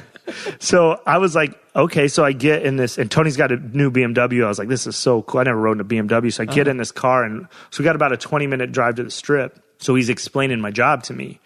So he's like, so you just got hired, you're a runner, and what happens is you run around. Okay, you're a runner. Yeah. So that's my job title, but I didn't even know what it meant. So then he explains, he goes, what's going to happen is we're going to give you a bunch of money and a Nextel like pager thing, and then you run up and down the strip and bet what you're told. And I was like, okay. And he's like, so I'm going to train you for the first 2 weeks, and then you'll be on your own. And I'm like, okay. And then about that time, we get to Bally's Casino, and he goes, okay, go in there. And he hands me $22,000 cash. And he says, go in there and bet Duke in football. And at this time, Duke's like the worst football team. And I was like, why would he bet Duke? They're going to lose. And he's like, hey, here's the rule number 1 on this job. Just fucking do what you're told. There's always a reason why we do something. Just always do what you're told. So I was like, okay, cool. And I walked in there and I bet $22,000. My hands were shaking. Can you walk in and bet $22,000 in cash? Yeah. On a game? So I come in, but then, I should literally be recording this from the back of a turnip truck. Yeah. I know nothing of this. So I walk in but they don't. So they know who the runners are, who the big gamblers are. So when I bet $22,000, they call the supervisors over and they're like, hey, okay, you want this kid? And I'm like, yeah. But I'm just like, yeah, but I'm definitely timid. They could probably see that. And I hand them $22,000 and they hand me the ticket and I walk out and I hand it to them. So then that was my first time. And then for the next 2 weeks, he took me from casino to casino and introduced me to everybody and showed me where to park, the valet guys. So then after 2 weeks, I met him at a sandwich shop and he's sitting at a table and there's a brown bag on the table. And I thought he already ordered his sandwich. And I was like, should I order my sandwich? He's like, sit down for a second. Then he handed me this bag and I opened it up and it was $200,000 in cash. And he's like, this is your money. You're responsible for this money 24/7, 365. This is your money from this point on. So I was like, okay. So then I went to work. And then the crazy thing was I'd go home at night and then I'd lock myself in the bedroom and I'd count the money because I didn't want... Oh, you're not in the trailer anymore. I'm still in the trailer. Jesus. I have more money than what the trailer's worth, So I'm... By order of magnitude. So I would play with it like when I was a kid and I'd get my Halloween candy and I'd like spell my name, build pyramids and shit. And even though I know it's like dirty, I had this money. So my boss had a partner, and then his partner came back. No. You're sleeping in this room with these 4 other geniuses. Well, the 2 of them have left, so now it's just me. They're in the Navy SEALs by now? Yeah, the Navy SEALs are... No, my 2 friends went to Wyoming. The Navy SEAL guys are still around. And then the stripper girl... Did you sleep with the money? So the stripper girl had got a boyfriend, and then the nice. one girl went back to Alaska. So I had my own room, and then the 2 Navy SEAL dudes had a room. So I didn't tell anyone but my dad that I had the money. Are they still in Vegas? I would keep it in the trailer, or did they ever join the SEALs? No, they're still... I don't know. Who knows what they're doing? I'm sorry to disappoint you. I was hoping that one of them would go on to be the guy that killed Bin Laden. Yeah, I wish too, but no. So then my boss's partner was in Kentucky for like the first month I worked, and he came back and he threw a fit. He's like, because they had problems with the FBI before. Right. And he's like, you fucking idiot. You just hired an FBI plant. You're just telling me some fucking kid goes to your super expensive gym, but he lives in a trailer and came here to be a pirate? They're like, this is bullshit. So for like that first month, it is somewhat incredulous. I would go out to dinner with them every night, and looking back on it, he was grilling me. Sure. Then he realized I'm just a fucking idiot. I'm not in the FBI. So then we were good from that moment on. So then I worked for them for like a year. Oh, he just kept asking the same questions. Well, he would just like grilling me because they had definite FBI problems before, so it was a real concern for them. But then they realized I was just an idiot. So then everything's going good. I'm making a ton of money. I'm like, I got to get out of this trailer. So I rent this beautiful house on a golf course, not far from the trailer. And I tell my dad, hey, just come. You can come live with me. How much are you making doing this? Well, I'm making like $1,000 to $1,200 a week's my salary. Mm-hmm. But then I figured out how it works. So over the next hill, it would beep if we were betting a game. So let's say we're betting the Lakers. They would go, hey, bet the Lakers -5 is like the line for gambling. Mm-hmm. But sometimes they just go, okay, go get the Lakers if you see it, 4, 5, 6, the line. But then sometimes they go, Lakers now. So when I learned the urgency in their voice over the speaker meant more of a big play it was. Mm-hmm. So then I would go up and I'd say, hey, give me the Lakers for $2,000. And then I'd put that in my pocket. And then I'd say, give me the Lakers for $20,000. And then that was for them. And then that $2,000 was for me. And is that okay with them? It was part of the game. So I rent this house, and everything's good, and my dad's doing good, because he's on parole this whole time. So he has to take piss tests, and he's doing jobs. But I think he's a little jealous of my boss because my dad used to be the man, and he's a little jealous because I'm spending more time with my boss because he's just the coolest. This is like that movie A Bronx Tale. Yeah. So then... now, what is your dad doing?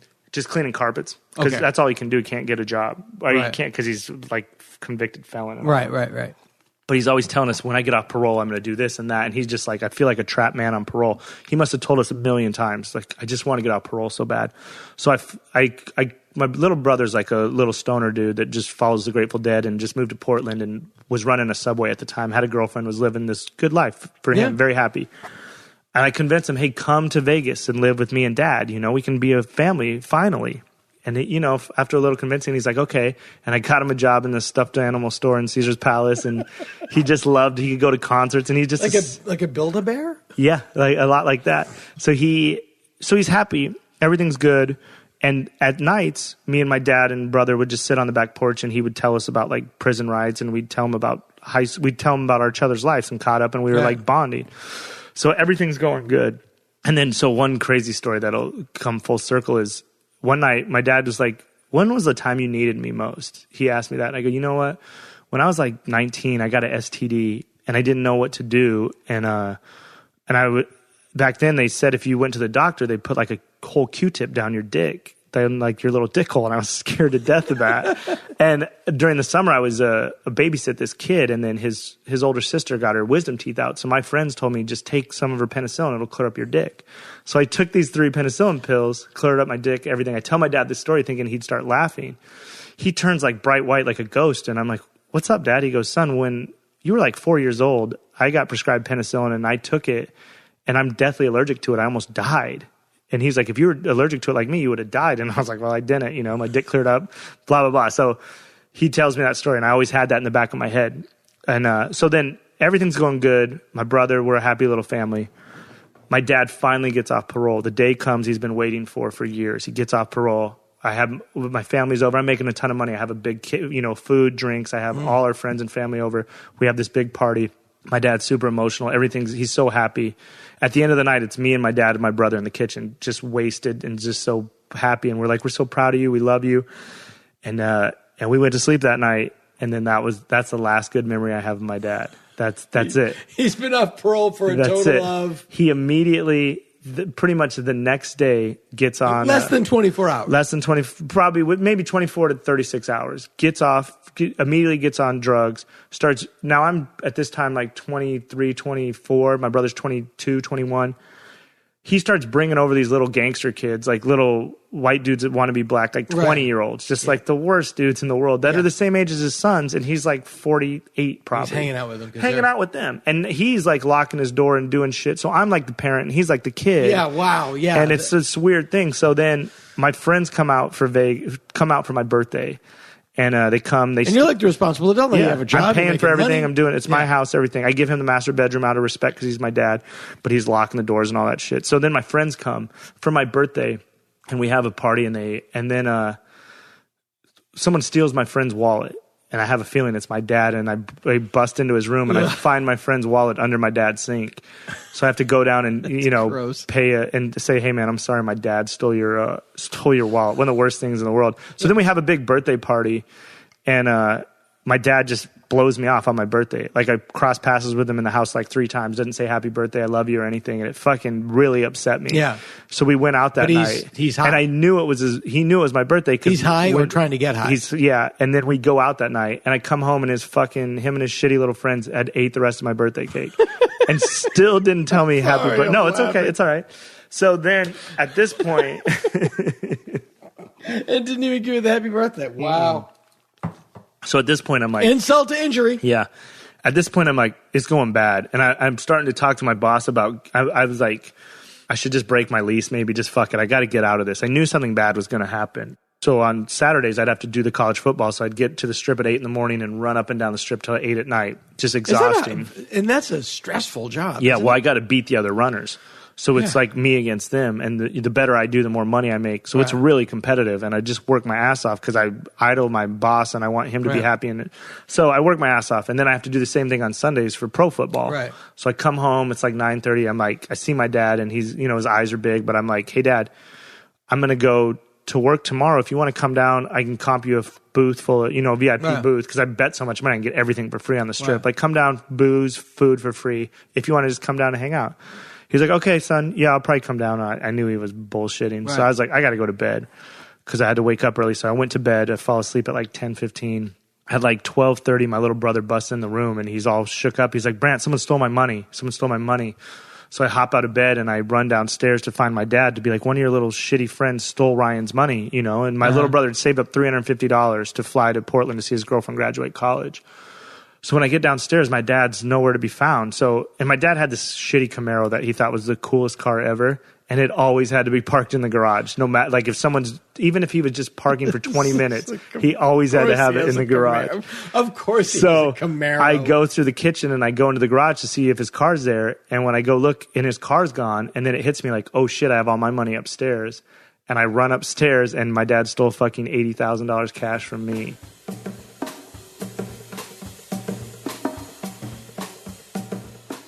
That George Carlin, Fighting Irish. Yeah, that's great. And I don't think we would dig it so much if it was the bargaining Jews or the murdering Italians. And frankly, just a mascot, the bargaining Jews. Not even that it's Jews, but just any mascot that's bargaining. I don't want to win necessarily, but what can I get out of this? By the way, I'd like to bargain you down. Yeah. I was flipping the channels and the Phantom Menace was on. Mm-hmm. With that weird character of the evil space Jew. The guy. Oh, yeah, with the huge nose. The huge nose. Floating around. That's my money. Oh, my God. And the negotiating, like, Japanese aliens. And he literally has like a yarmulke. Like, like, come on. It's like a Bugs Bunny cartoon from World War II. Yeah. Like Dojo has and the wacky Jamaican Jar Jar. Like, get out of here with this shit. The whole thing is awful. So bad. It's so bad. It's so amazing. But literally, it's just like, and in the it's only, you know, it's not 20 years ago or whatever it was. No. But you just look at it now and you go like, what the fuck? Yeah. You couldn't do that. You couldn't even do that today. And it's that's why auteurism drives me insane sometimes, because there's not that you always need to collaborate, but you need different eyes. You need different eyes, and notes are good. Notes are good. Yeah, and some are bad. Many are good. Sure, and too many cooks can spoil the soup. Yeah. But like, you know, if someone just drew that guy, like he's a wheeler dealer. He's obsessed with money. Let me take a look at him. Here's the drawing. That guy with the giant hanging nose. The yarmulke. Like no one. Yeah, the yarmulke. No one was like, fuck that. Yeah. You got to change that guy. What's his name? Jewy Juman. Interesting. I don't think that's a good character for my space movie. And there's even like they were going to call it, like, it's a race called the Jewas, but they already had the Jawas.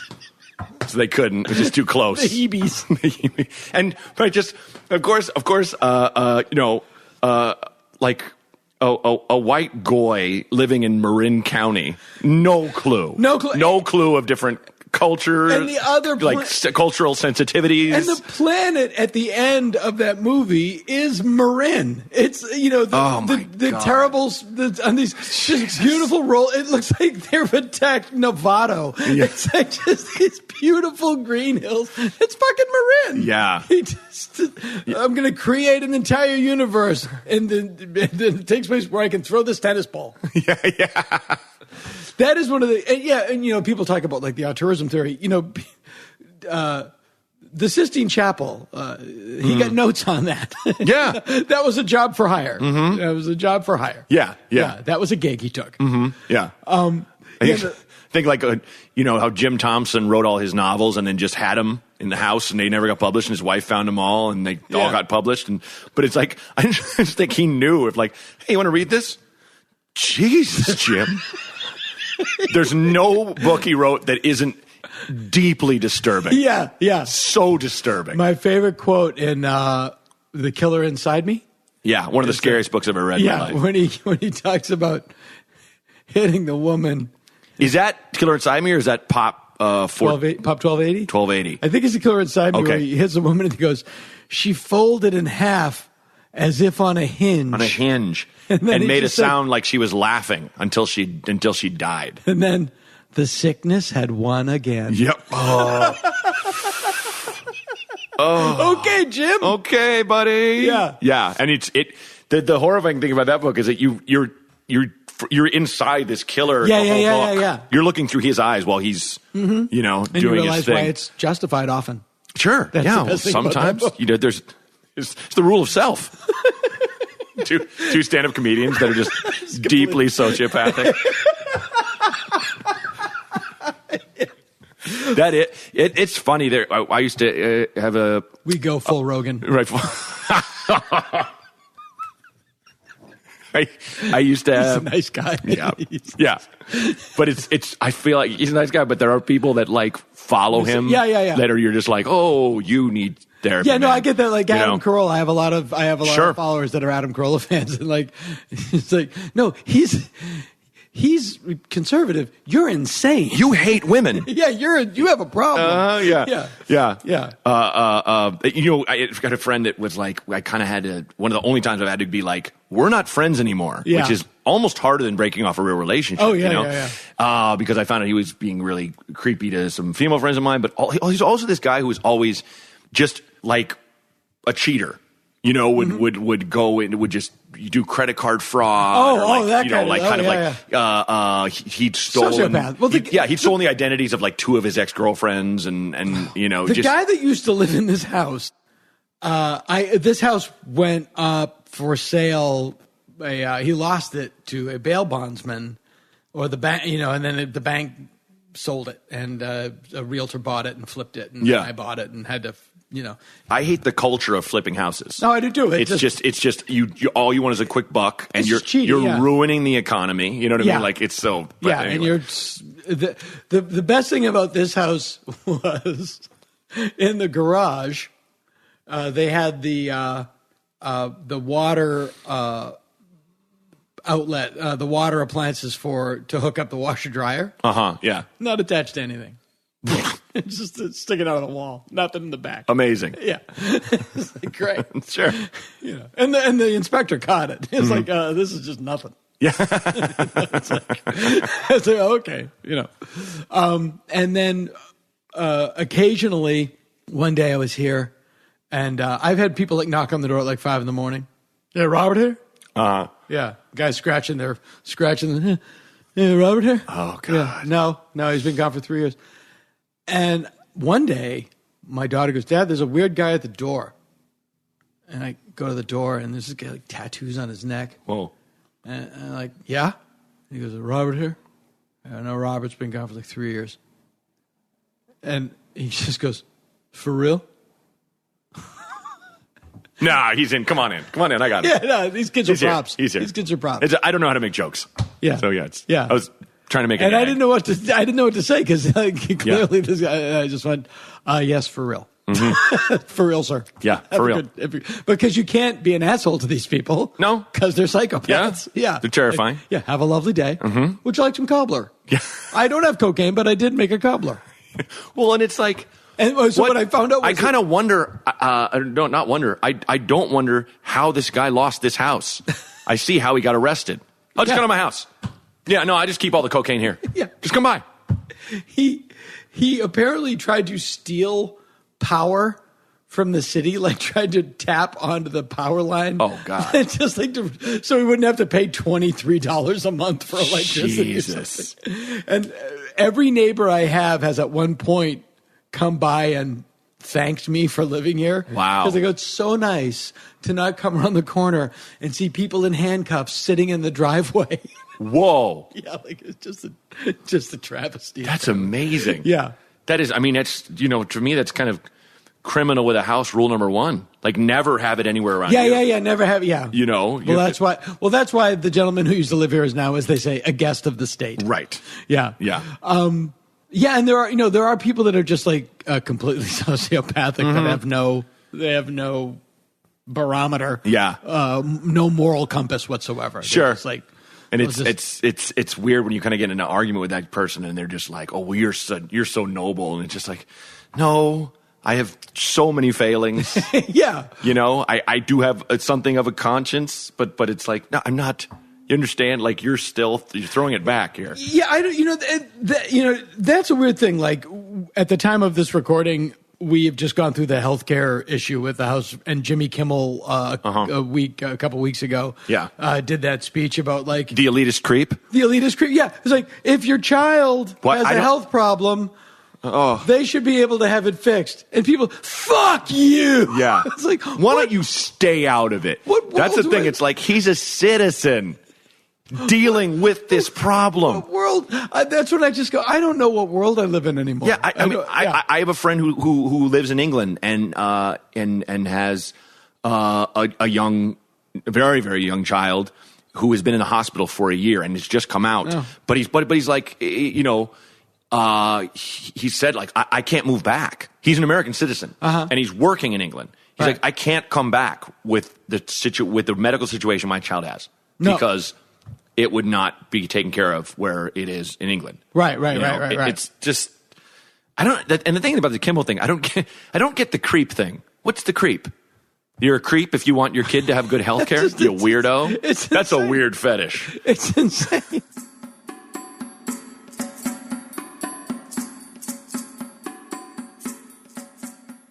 So now what is the length of time from when he's been off parole?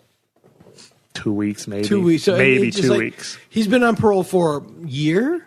No, he's been on parole for like 4 years. Right. And it takes 48 hours for him to completely... The minute he gets on drugs. The second he knew he didn't have to take piss tests or go deal with that lady, he just immediately got on drugs and was just back to the true person he is. And then he... That's amazing. So then I see my little brother crying. This is not $80,000 that you can afford to. No, of course. But I always say it's not your money. People are like, what are you going to do? I was like, there's no job you can show up $80,000 short for. But first of all... Not even Dillard's. And I worked for guys you don't want to be $80,000 short with. Not that there's any guys that'd be okay. So I'm sitting there crying, just punching the floor. My brother's crying, and he's trying to counsel me. And I'm just like, this motherfucker. And I didn't know what to do. So I was like, let's go. We try to go find him.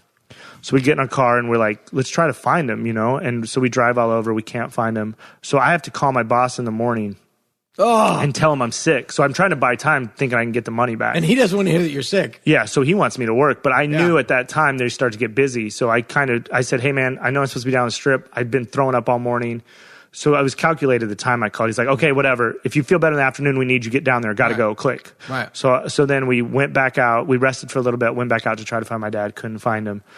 And then that night at like 9, he comes home and he's just fucking out of it. And then we're just screaming at him like, how could you do this to us?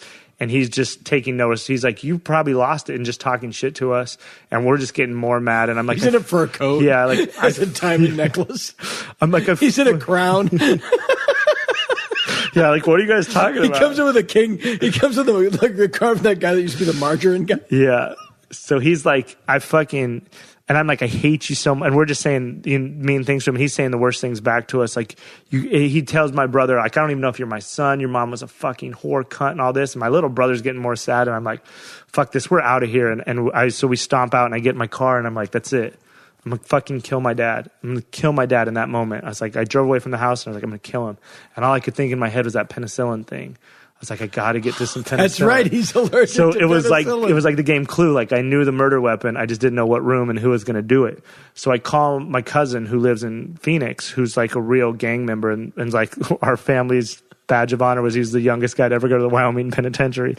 But he is... I think it's called college. Mm-hmm. Yeah, you're right. He went to college early, but he's the most loyal person in my life and would do anything for me. All those gang guys are pretty loyal, from what I understand. So I call him, I tell him what happens. He's like, I'll be there in 5 hours. He gets in his car, he drives right to Vegas, and when he gets to my house, he's like, "Where's he at?" And he's like ready to kill him. I'm like, "Hold on." Does he show up solo, or does he have some people with just him? by himself, just straight on a mission to get him. And so he gets there, and does he know your dad? Yeah, well, he just hated. He knew of him, and like his mom hated him. Everyone just hated him, right? And he just knew how upset I was when I called him. You're $80,000 upset. Yeah, and he just knew. So he drove up, and he's like, when he gets to the house, he's like, "Where's he at?" And I was like, "Hold on, I got a plan." So we grab a beer, we go out to the back porch. I go, "This is what we're gonna do." So I'm gonna fly to Estes Park to the Stanley, ironically, and be with my girlfriend because everyone's going to think it's me. And I said, no one knows you're here, Cato. So what we need you to do... His name is Cato. Well, his name's Cade, but we all call him Cato. Please tell me he had the mask and everything. No, he's all business. But he had a bag with I never know what was in the bag. But he says... So I said, this is what we're going to do. Men. I need you to get some penicillin. He's like, I got it. And... because he could get... Your dick again? No, listen to me. I call him my ghetto concierge. He can get anything in any town at any time. I'm sure, yeah. So I say, I'm going to fly to Estes Park, to Colorado. I'm going to go with my girlfriend, so I'm not here. And no one knows you're here, so what we're going to do is pack up all Ryan's stuff. And my dad, so there's a Jamba Juice like 4 blocks from my house. My dad used to always get these Jamba Juices. So he said, what we're going to do is get a Jamba Juice, fill it up with penicillin. You'll give it to my dad when he starts drinking it. You guys get in the car. You drive to Phoenix. I'll be in Colorado. Someone will find him dead in a couple days. We'll be off the hook. Obviously a dumbass plan. This is before Dexter, Breaking Bad, or anything. And I'd never killed anyone before. Yeah. But that's your dad. This is the plan I came up with. So Cato and my little brother are like, okay, I guess. So, so then my dad comes home, and then we kind of hid Cato out at he didn't stay at the house, so we didn't want my dad to know Cato was there. So then I fly to Denver and I go to Estes Park, and then the day of everything's set to go down, Cato's already got penicillin. Everything's good. I call him from my hotel. I said, hey, what's the deal? And they're like, we're good to go. We got a large mango in the fridge. We're just waiting for him to come home. And I'm like, all right. So I said, just call me when he's dead. And they're like, okay. God damn it. So like an hour later, I don't hear from him. About an hour and a half later, I don't hear from him. I call him. I go, hey, what happened? They said he came home, and we gave him. My brother gave him the Jamba Juice, but he didn't drink it. And I think he was definitely weirded out to see Cato there, but he was also in maximum security prison, so he knows not to take a gift from your enemy, probably. So he just took they handed it to him. He set it on the kitchen counter. He went upstairs and got high or whatever. So I said, what happened? They go, well, he didn't take it. And I was like, you know what? Fuck it, man. Just get in the car, go to Phoenix. I'll fly back in a couple days. We'll move everything out. And I'll just fly out, because I had told my boss that my uncle had died and I had to go to Cheyenne because we were still just trying to buy time. Yeah, because you still owe somebody. I thought somehow you still owe a professional gambler basically $100,000. I thought somehow I could get some of the money. Yeah. So I tell Cato that I'm like, you guys go to Phoenix, it's done. And Cato's like, nah, fuck that. He's like, we do it my way now. I'm like, what do you mean? He's like, well, I didn't come this far for this shit. What he did to you, we do it my way. And I'm like, what do you mean, Cato? And he's like, we'll call you in a little bit. And he hung up the phone before I could even get a question. God. So what they did, so then my dad leaves. He walks by the Jamba Juice again. He doesn't drink it. He leaves. So what they did was they knew that fucking Camaro had to be parked in the garage. So they open up the garage door, and then they cut all the power lines and the phone lines.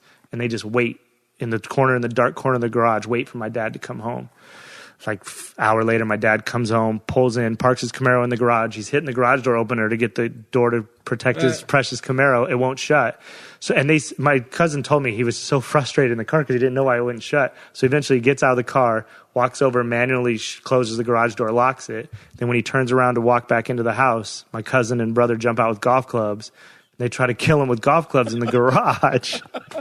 But I always say we had a bad murder caddy because I don't know if they picked the wrong clubs. Golf clubs of all the things. But what they fucked up with was that that's not what I assumed. Like a gang member. Yeah, we do it with golf clubs. There was no light, so they're swinging away in the dark. And they said they hit him a couple times, pretty good, but there was no. They were also scared to hit each other. So there was just a door. There was a door on the side of the garage that led to the side of the yard that led to the backyard.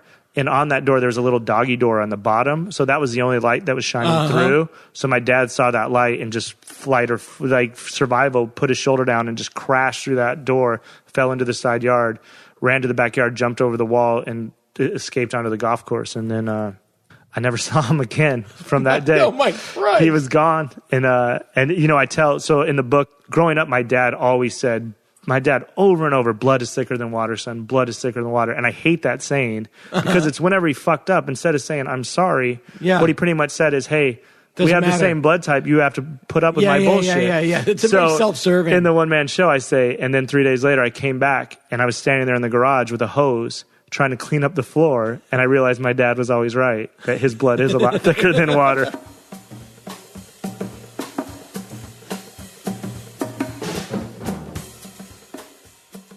There was a picture online of a guy that had a truck, and the back there was littered with stickers. It was like America, like July 4th, 1776, died January 9th, 2008. Sure. It's like coexist, but written out in weapons. Right. And then one was like, relax, America, the alpha males are back. Good. It's just like, hooray. And you just want to go like, you have a problem. Yeah. And you couldn't have more sand in your pussy right now. Yeah, exactly. You couldn't. Like the thing that I've been liking is exactly there's so many funny people that I follow on like Twitter and things, and all they have to do is repost like one of Trump's tirades that says, and like when you're definitely not mad. You know, they always try to act like they're unflappable and we're the snowflakes, and it is such the opposite. Oh, by God, every single show I do, I get walkouts, and I do 3 or 4 mild Trump observations because there's just always there has to be pushback on any the most. I'm the snowflake. I wrote just online that all you people making those, oh my God, Barry Manilow came out, my mind is blown jokes, and just just like, go save it. You know, he's America's troubadour. You know, like he picked his time and that's it. Who cares? You know, I just think it's just so easy and so dumb. Yeah. And the amount it's of people, a layup. Yeah, it's a layup. The amount of people that wrote to me, well, I just don't care what he is. I love just says, no. That's you saying you don't want to deal with his gayness. That's what you're saying. You know what I mean? Like there's a great quote about there's a woman did a the profile. song was called Randy. It's about a dog. It's about a dog. When that Rachel Dolezal woman who since changed her name to something incredibly black. It's some name that you're like, oh, I think it's like a Feeney, like it looks like Tupac's mother's name. And the woman who interviewed her was like, I don't want to interview this woman. This black journalist was like, I think she's gotten enough press. And her thing now is like, she's in Spokane, Washington, which is just, there are no black people. So she had to become one evidently. But like this woman interviewed her and was like, first thing she said was like, she looks incredibly white. You know, and during the interview, this Rachel woman kept going like, everyone just thinks I'm black. So like, no, they don't. And it's just this, and the great point that the journalist made was just kind of like how, and one thing that Rachel kept saying was just like, people say, girl, I don't care if you're green or purple. And it's like, that's a phrase that people throw around a lot. And sure, they wouldn't care if you're green or purple. They're sure as hell going to care if you're black. You know what I mean? Like that's how where we are in America. They do care. They really care. Yeah, it's like if you're purple, maybe you're some kind of weird celebrity. Oh, you're an alien. But that's a term white people throw around a lot. I don't care what someone is. They could be polka dot, which you would be weirded out if they're polka dot. Yeah, exactly. But like, it's like as long as they're not black. As long as they're not. So ridiculous. And I guess it goes to like, I have the same intolerance, but my brother is a crazy like right-wing conservative. Sure. My brother that dented my car. Yeah. And he's the biggest nut I know. Mm-hmm. My brother's a lunatic. Mm-hmm. And I just don't understand the hostility, and it's beyond the point of saying now, like, to me, the things that the Republican Party used to stand for, like, we're moral, we're not like these degenerate abortion having, divorce, drug taking liberals. At least that was a stance. Yeah. We're Ozzie and Harriet America. Sure. You're not. No. Nope. No. Nope. No. No. You sold you now stand for nothing. Right. And because you've taken truth and thrown it out the window. Yeah. Like there's debate with just like, put it down to taxes. Liberals just want to spend money. Well, yeah, on social programs and helping people. Yeah. And someone like, well, I don't want my money to go toward that. And it's like, okay, that's a discussion. Yeah. We can talk about that. That's a thing. You know what I mean? Yeah. If a right-winger is like, I don't want to pay all these taxes to support the arts, let's get a debate going. Right. I understand, man. I'm greedy too. I get it. I get it. But then when it's all out the window and you won't even stand on facts. It's when they go to like, I don't want to pay for the fire department. Like, that was the hilarious thing.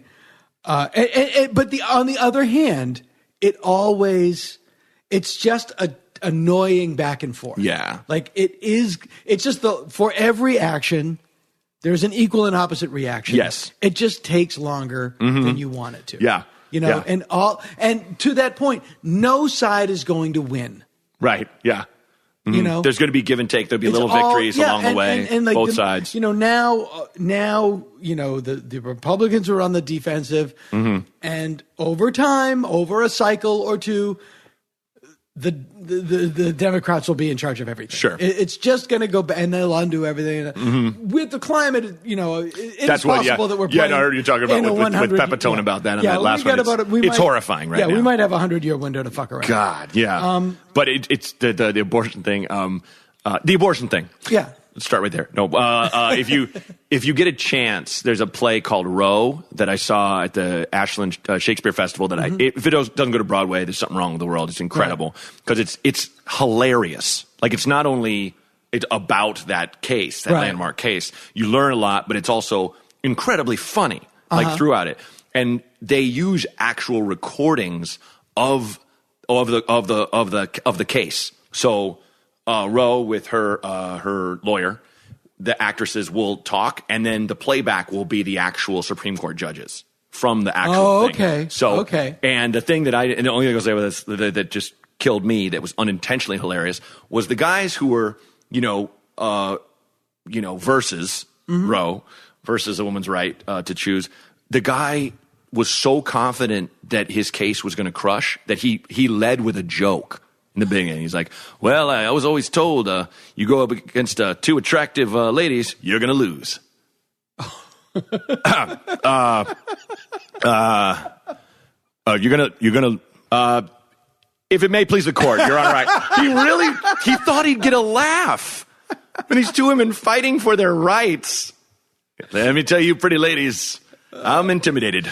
No smile? You'd look a lot better if you'd smile. And that's the recording. Yesterday, oh my God!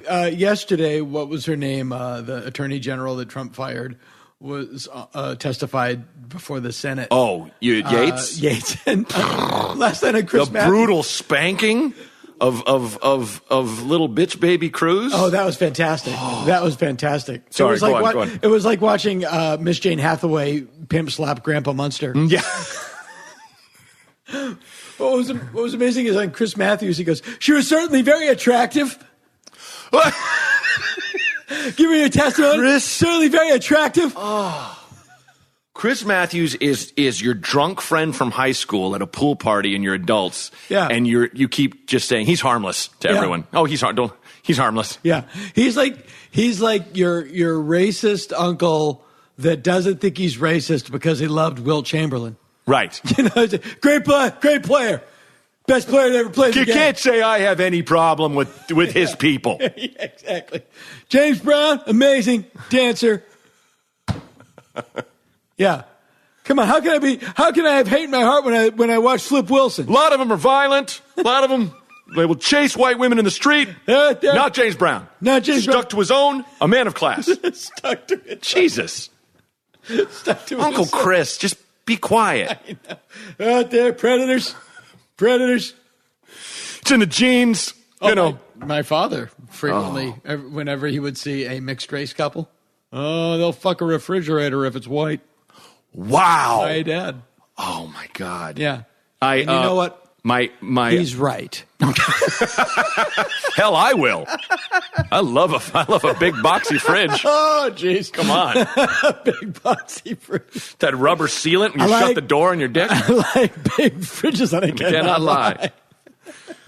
My favorite was my uncle. I said something about, oh, no, that's what it was. When Tiger Woods came out and was crushing and everyone was just like, he's America's golden boy. Yeah, I love that his fetish for waitresses at Denny's. But but I love that a black guy dominated golf. Sure. It was like bastion. Yeah, white privilege. Charles Barkley is like, something's wrong with the world when the best rapper's white and the best golfer's black. But that's amazing. He just said, I was like, he's undeniably, he's the best. And everyone's like, he's the best golfer. He's the best. And my uncle's like, come on. It's like, who then? Who? And he's like, and Hitler was a great orator. That was his comeback. What? Doesn't even make any kind of sense. Yes. And? Yeah. You can also grow a mean, weird Chaplin mustache. What's your point? What is your point? Yeah, and I don't know where it ends. I don't know where it goes. Like, Man. And it's and every day the lunacy is. The longer you stay, metastasizes. the longer you stay in that kind of in your comfort zone, the more you want it. And when you stay in this kind of hateful comfort zone, that any kind of poke or prod from anything factual just hurts, and you scream back at it. It's you're just going to keep kind of digging yourself deeper.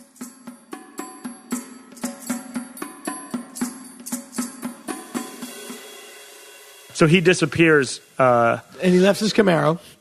No, I don't know how he came back, and he came back and got the Camaro. There are people that are waiting to kill me, but I've got to get my Camaro. So when I come back 3 days later, because my brother and Cade took off right after that. Sure. So he came. Don't blame him. He probably came back to the house with his crew or whatever and saw that. But he really just came and got his Camaro, and he didn't get anything else because I bagged up all his shit and threw it away. Right. So then he disappeared. So he's gone. So I'd never talked to him or heard from him. And how long ago was that? So that's 16, 17 years ago. Okay. So then I have to go tell my boss that the money's gone. Yeah, that's where I want to get to. Okay, so you owe a professional gambler $80,000, and he's like my hero, and you can't get it back. And he's he's the one person in life that has changed my life, and I don't want to disappoint. He's literally the guy I wish was my dad. So I go to his house. And his name is not Huffenden. Yeah. So I go to his house, and he has 3 sons that are at the time probably 11, 13, and 15, and they love me. Right. So I get to his house, and I park down the street. I couldn't get out of the car. Every time I'd start to get out of the car, I'd just start crying because I knew what I was about to have to go face, and I just didn't want to disappoint this guy. So I finally got the courage to go in, and I go inside, and his 3 boys are like, Brant, you're back. And they thought I was at a funeral. And he sees my eyes are all red and puffy and knows something's wrong. And he's like, are you all right? And I was like, hey, can I talk to you real quick? And he's like, yeah. And we go back into his office. And when we get to the office, the second he shuts the door, I just start bawling. I'm like, I'm so sorry. I didn't mean to do it. My dad stole $80,000 when we tried to kill him and all this. And he's like, wait, what? What happened? And I'm like, because the one lesson they always told me in the gambling world, he's like, once your reputation's gone, you're gone. That's it. So I was like, I ruined my dream job. I disappointed the person I idol. And I tell him that. And he's like, wait, what happened? And so he's like, and he was so cool about it. He goes, first of all, if you ever have a problem, you come to me. You don't go kill people. He said, we're running a monster operation here. We can't have that on us. You come to me. He's like, we can always make more money. And he was cool about it. He's like, desperate people just do desperate things. And I'm so sorry your dad did that to you. And he's like, we'll be okay. We can make more money, but just, from now on, if something happens, you always come to me. Don't do this street justice by yourself. Do you really think that you're going to get killed? Like, I don't think I'm going to get killed. No, not killed. Just like, it was just my whole life. He was like the person I spent every day with him, and I loved his kids. Do you still know him? Well, no. I mean, we know each other, but then of course, in the end, it all, in true Vegas fashion, it always ends. So then at that point, he took me in and he had a huge, like 12,000 square foot mansion. He let me live there for a while. And then he was like, going through a divorce with his wife, and my other boss so they just wanted a house they could go do whatever they wanted at. Right. So then he said, hey, go rent a house that will work out of, which would be quote unquote the workhouse, but then it also had a master bedroom. So I would live in this house. So he goes, they pick out this house. He said, go get this house. So I go to get a house, and I go in, I was like, hey, I want this house. I fill out all the paperwork, and they come back. They're like, you can't rent a house. You have the worst credit score we've ever seen. So, of course, Brant... What did you do at Dillard's? Yeah. So, of course, my dad, after he... Run to Dillard's and get some towels. After my dad got away that time, then he, of course, stole my credit and just ruined my whole credit. Oh, no. So, that's why I can't... that's how you know that your dad was still around, because he stole your identity. So he stole my identity. And then... Did you get that repaired ever? I went to the police, told them everything. They're like... I showed them all the evidence and everything. They're like, we'll call you. I'm still waiting for that phone call. That's a joke. So do you have credit now? Or? So, of course, I made a bunch of money. I was making money, so then I had to pay. I just paid off everything he ran up. Ugh. And then he did it again. And then I'm just screwed on that. So then, and then that was my favorite part. So then I called my boss back. I'm like, hey, I can't get this house. My credit score is awful. And he's like, well, how much is the rent? I was like, it's $3,000. He's like, how much is the deposit? I was like, $3,000. He's like, just go in there, tell him you'll bring $40,000 cash tomorrow. Pay for the whole year's rent, pay for the deposit, and give $1,000 to see if it gets done. And I was like, okay. So I walk back in. I go, hey, I got one more question. I know you didn't approve me, but if I just bring $40,000 cash in tomorrow, and you get $1,000 for yourself, and they're like, hold on, let's go see. And then 10 minutes later, they came out, Mr. Tolbert, you have a house. So that was always like one of my favorite gambling stories. So then, so we have this. Would you like a piece of cheesecake? Yeah. So I have this house, and then we start betting hockey, and then we just make a ton of money. So we have this hockey guy comes in. Now, did you ever try to like pay back the 80? Like, here's 2,000, here's 4,000. He was cool about it, just because I just worked my ass off for him, and he knew that all along. I made him a lot of money, right? And he knew I would never do. Right. He was just like, your dad. The funny thing is, the next day, because I thought the other boss would be mad, and he's like, it's okay, man. He's like, you don't have another dad, do you? And I was like, no, we're good. So then that's amazing. Everything was going great, and we're making all kinds of money, and then the poker boom hits, and my bosses they made a lot of their money start out in poker. So then they're like, screw it, we're not going to bet on these college kids to make a field goal in the snow when I can just go to a table and beat the shit out of college kids when I've been playing poker for 40 years and they've been playing for 10 months. Right. So, and the poker boom hit, and they were on TV. Texas Hold'em and they got kind of famous from being on TV. So they were like, so the gambling thing died, and I started dating this Mormon girl. I fell in love with this Mormon girl, and so I quit. For the sex. Yeah, well, I trust me, I worked my ass off for that sex. To go dry hump for a year when you're 28 and have been fucking hookers and shit and had a lot of sex in your life was the hardest thing I had to go through. So I fall in love with this Mormon girl, changed my whole ways. I want to marry this Mormon girl, but I can't do she's incredible. So I decided to take the meetings and meet with the missionaries and everything, do anything to try to be with this girl. Right. But I can't. The meetings are such bullshit. And then the funny thing that happened is on the fourth meeting, they came in, and at this point I've done everything I just said up to this. Mm-hmm. So I'm like 28, and there's like an 18-year-old from Boise, Idaho, telling me how I should live my life. I'm like, you haven't done shit. Yeah. And the funniest part about it was they came in, and one of them was just passionately telling me like, this is what you need to do with your life. And he fucking forgot to take off his bike helmet. So I always say on stage, I'm like, I don't know a lot, but I know you don't take life advice from a guy that wears a helmet indoors. So then I told her, like, hey, I just can't do the Mormon thing. And then, so then the bishop made her break up with me. And then, wow, that's crazy. Yeah, and broke my heart. And then, so I had to. She did it? Yeah. Well, that was her whole life dream, was to get married in that temple. She'd always be like, and we ended up having sex, which was obviously she wasn't supposed to do that, but she still, I don't know the rules, but she still always wanted to get married in that temple. And she told me we can have like 2 weddings. And I was like, I mean, I'm not a girl, but I'll be honest. I want one wedding in my life. I don't want to have a first wedding that nobody important to me could be. Somebody whose goal in life is a wedding ceremony. That's the week after is a big letdown. Yeah. Well, and I didn't want to so we'd do that wedding, but no one important to me could be there. And then I could do my wedding at a park or somewhere. I was like, that's not what I at that point I want to get married. So then we break up, and then she does the Mormon thing, immediately gets engaged, and then backs out like a week before the wedding and comes home and says she wants to be with me. And I go back to her, but then she's like, we got to start all over. And I was like, we can't. We've had sex like 1,000 times. I'm not going back to dry humping. I'm almost 30. It hurts. The zipper hurts. So she's like, I just got to keep my body pure and get married in the temple. It's important to me. And I was like, I respect that. So we broke up, and I was crushed. And then, of course, she gets a boob job and marries a Jewish guy on a golf course eventually. Which I was like, Jesus Christ, trying to win against the old keep your body pure temple thing. So I fall into like deep depression. Jesus Christ. We're done gambling. Do you ever talk to her? Oh, yeah, we're friends now. Her dad's still my dentist. So her Mormon, she's great. She's a great girl, and she deserved way better than me. She made the right choice, honestly. She's happy. Yeah, I'm very happy for her. And I'm very close with her whole family still. Okay. So then, that's crazy. But then I fall into depression. I have to go live in this shitty apartment, and the gambling's over. So now I had all this money, and now it's just stopped. And I, of course, didn't spend any of it. I mean, save any of it, because it just felt like fake money. We just were always making money. So then, you don't value it at all. So I have no money, and then I live in this apartment with my boss's son, and we have to get a roommate because we're running out of money.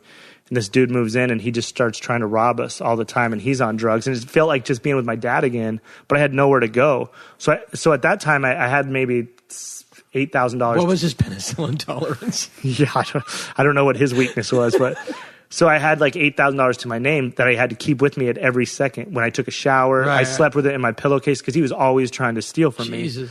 So is this in Vegas? Yeah, and I never felt worse in my life, and I just didn't know what to do. And then sure enough, one day at like 2:00 in the afternoon, there's a knock on the door. And it's like a Tuesday, and I'm about to go to lunch with my best friend Justin, and I'm like, come in.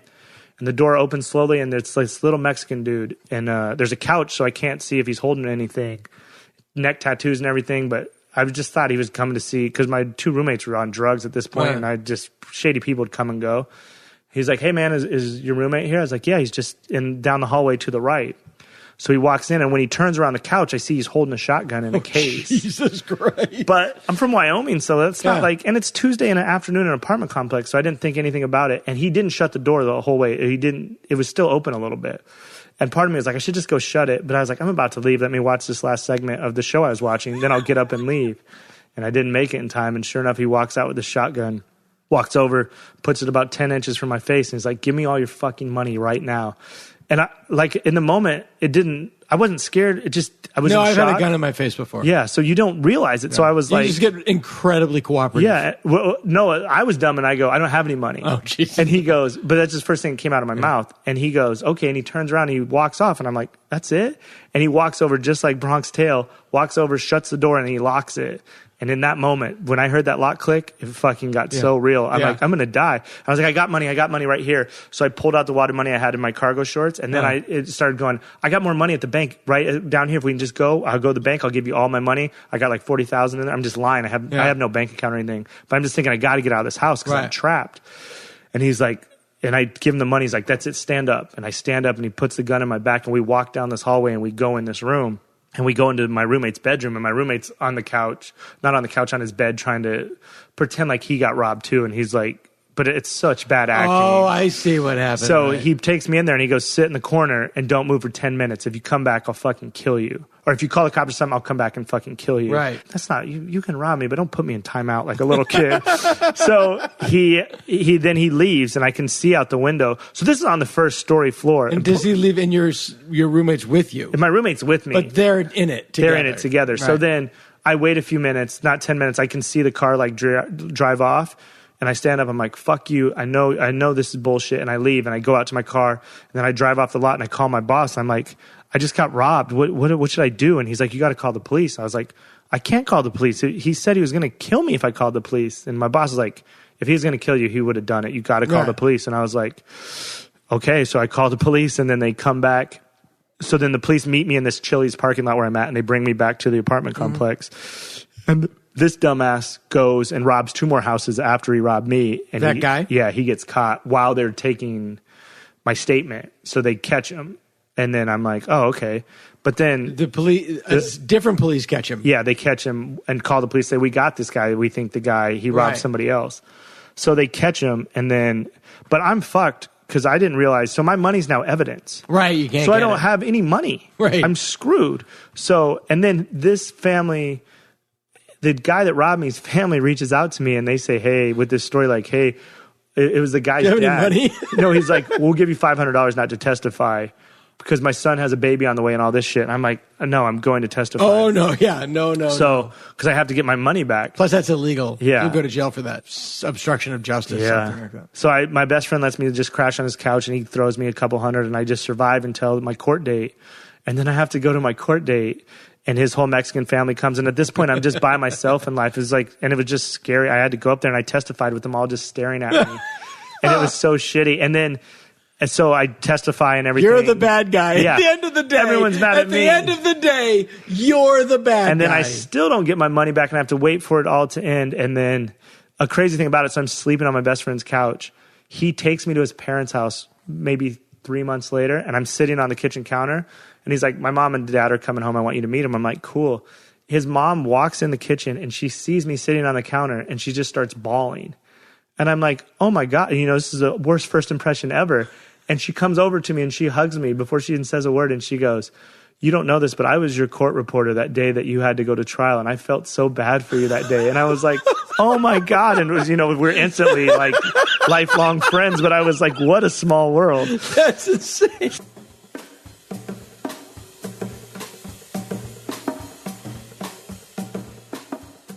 Today, I was getting the car and like the news was on. I was like, nah, I can't today. No. Nope. Little Steven's Underground Garage. Yep, there you go. I can't do it today. Yeah. I have to listen to the Dolly Rots instead. I posted this, yet another one of those, woman who voted for Trump, her husband gets deported and she regrets it. And I just wrote, this Twilight Zone episode is boring and it's on TV too much. Yeah. I'm tired of that news story. I do, to a certain extent, care because I don't think that needs to be happening as much as it is, but... Did you see the letter that woman wrote to Pat and was like, why do you care? You have great health care. You're wealthy. Because I'm a human being. Pat said I had this thing called empathy. It's this weird thing. Yeah.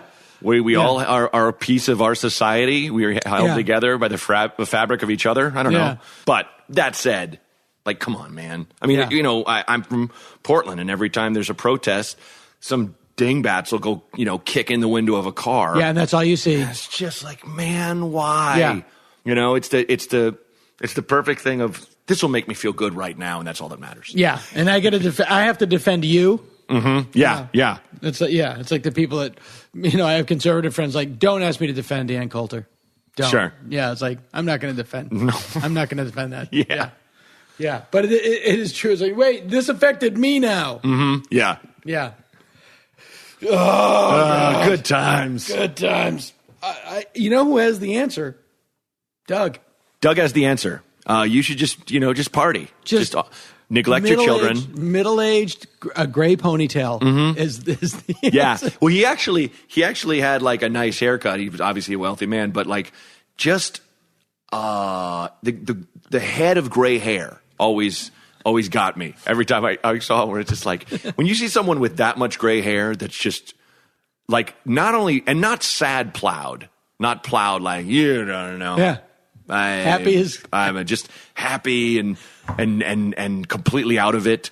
We got off the boat, and they put us in a van and drove us back to our various hotels. And we were at as nice a hotel as theirs on the beach and everything, but theirs was far more ostentatious. Right, theirs looked like a James Bond villain's house, all modernistic silver everywhere. And he's, there's a party tonight. And look, and there's like signs on the, put up that's just like, tonight, DJ Sugar. And he's like, oh, DJ Sugar, we gotta go. DJ Sugar. I'm like, I don't know. No one knows who that is. Come on. Oh, you guys coming? All right, go get changed. We're gonna go see DJ Sugar. And this guy has had like 7 rum runners. He's gonna go to his room and fall asleep on his face. Right. And then wake up at 3 a.m. with just the driest mouth and just a tongue made of leather. And are we gonna go to DJ Sugar? Like, go to bed, Doug. He's the grown up version of when the Deltas went into the bar. Otis, my man. If he sees DJ Sugar, like, DJ Sugar. I just love. You're an assassin. Fucking assassin.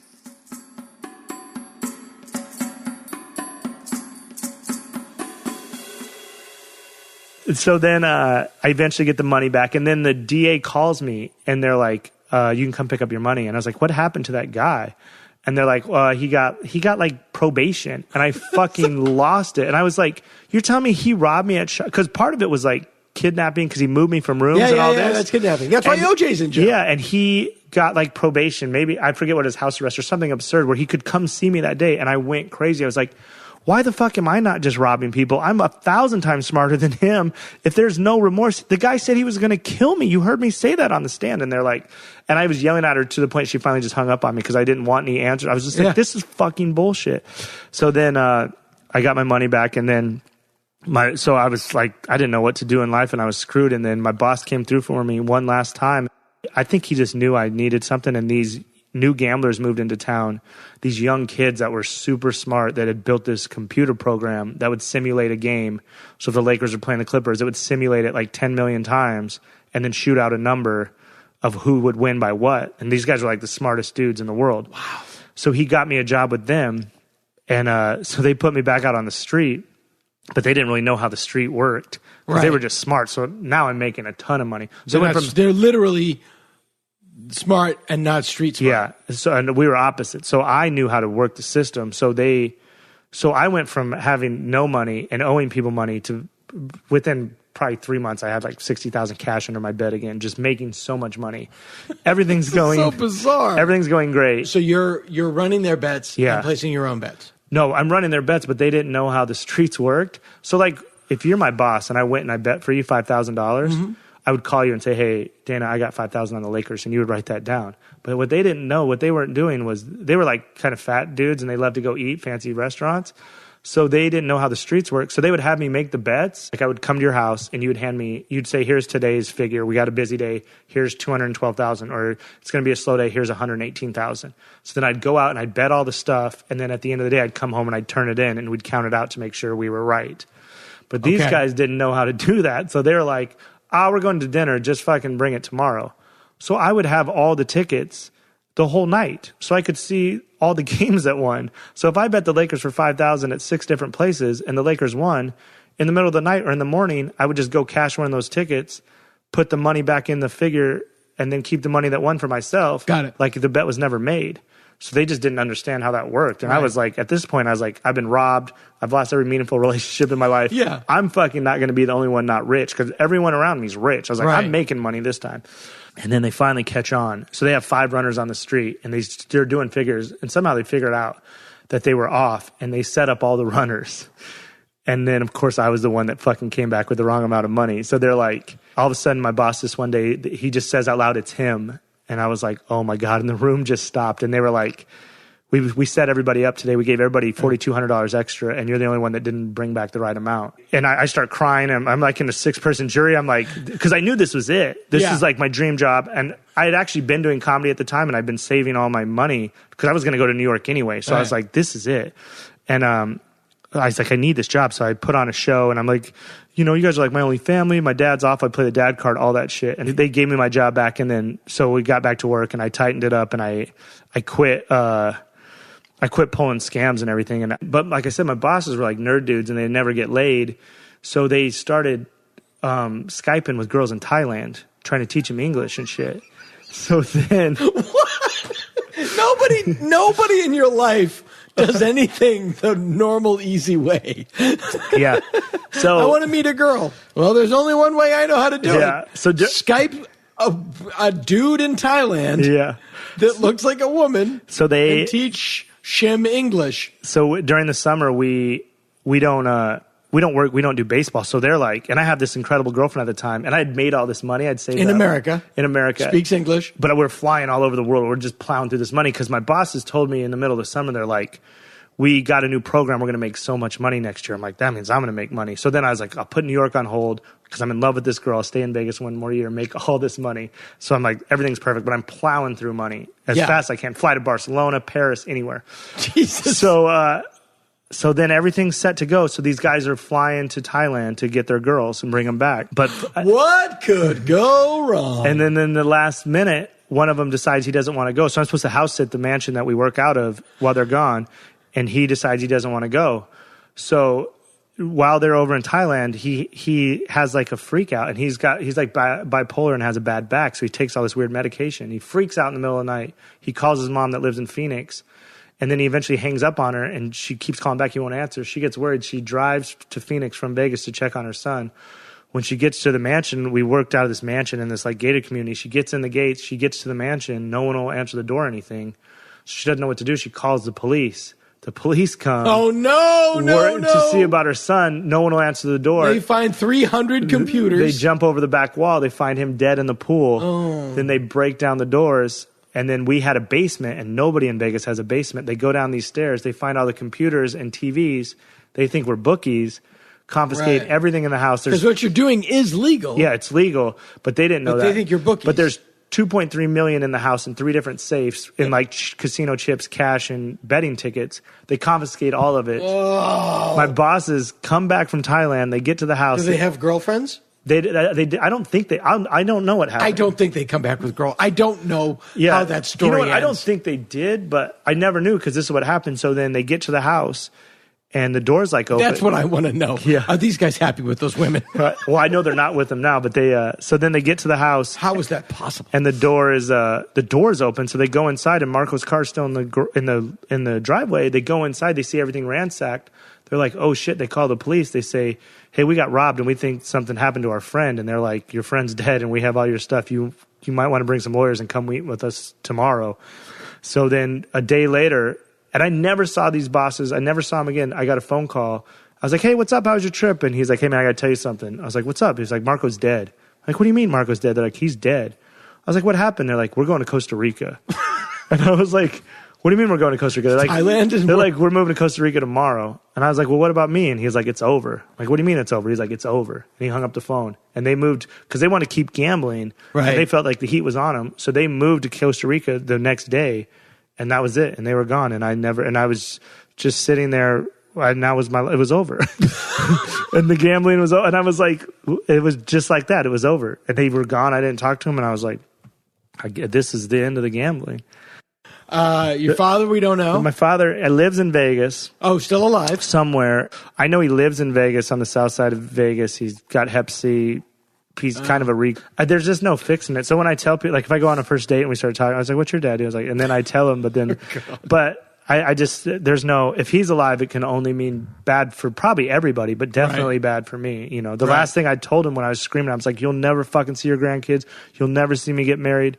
You'll never be a part of anything. And I meant that when I was walking out the doors. Like, I don't want him to be, you know, I had a great stepdad. Well, he's toxic. At a certain point, those people, they wreak so much havoc. It starts to just So the book that you wrote about this, the book is called Free Roll. Free Roll. So it has those stories. It has a lot of other great stories. I spent a week with you. This is the tip of the iceberg. Yeah, there's celebrities banging my girlfriend. I broke into Mike Tyson's house way before The Hangover. There's a lot of good stuff in it. But it was one of those things that happened to me twice this year. Once with Kevin Fitzgerald, who I've known for a long time, and then with yourself. Not long later, I just start talking. He's like, your life is so much more interesting than anybody I've ever met. Well, that's like that'll be one of my favorite memories is we're in the green room and I'm telling you these stories and I'm like, this is so cool that you're listening to all my stories. And then the feature ended his set and we're both like, oh shit, me and you sprinting. It was like a cool moment. I'll always remember me and you sprinting out of the green room, running through the showroom like, oh shit.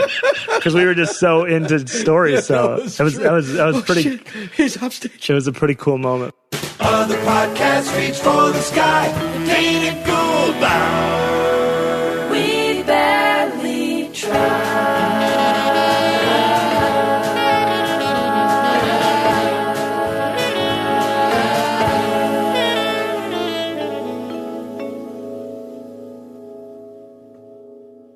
This has been the Dana Gould Hour, brought to you by the Internet.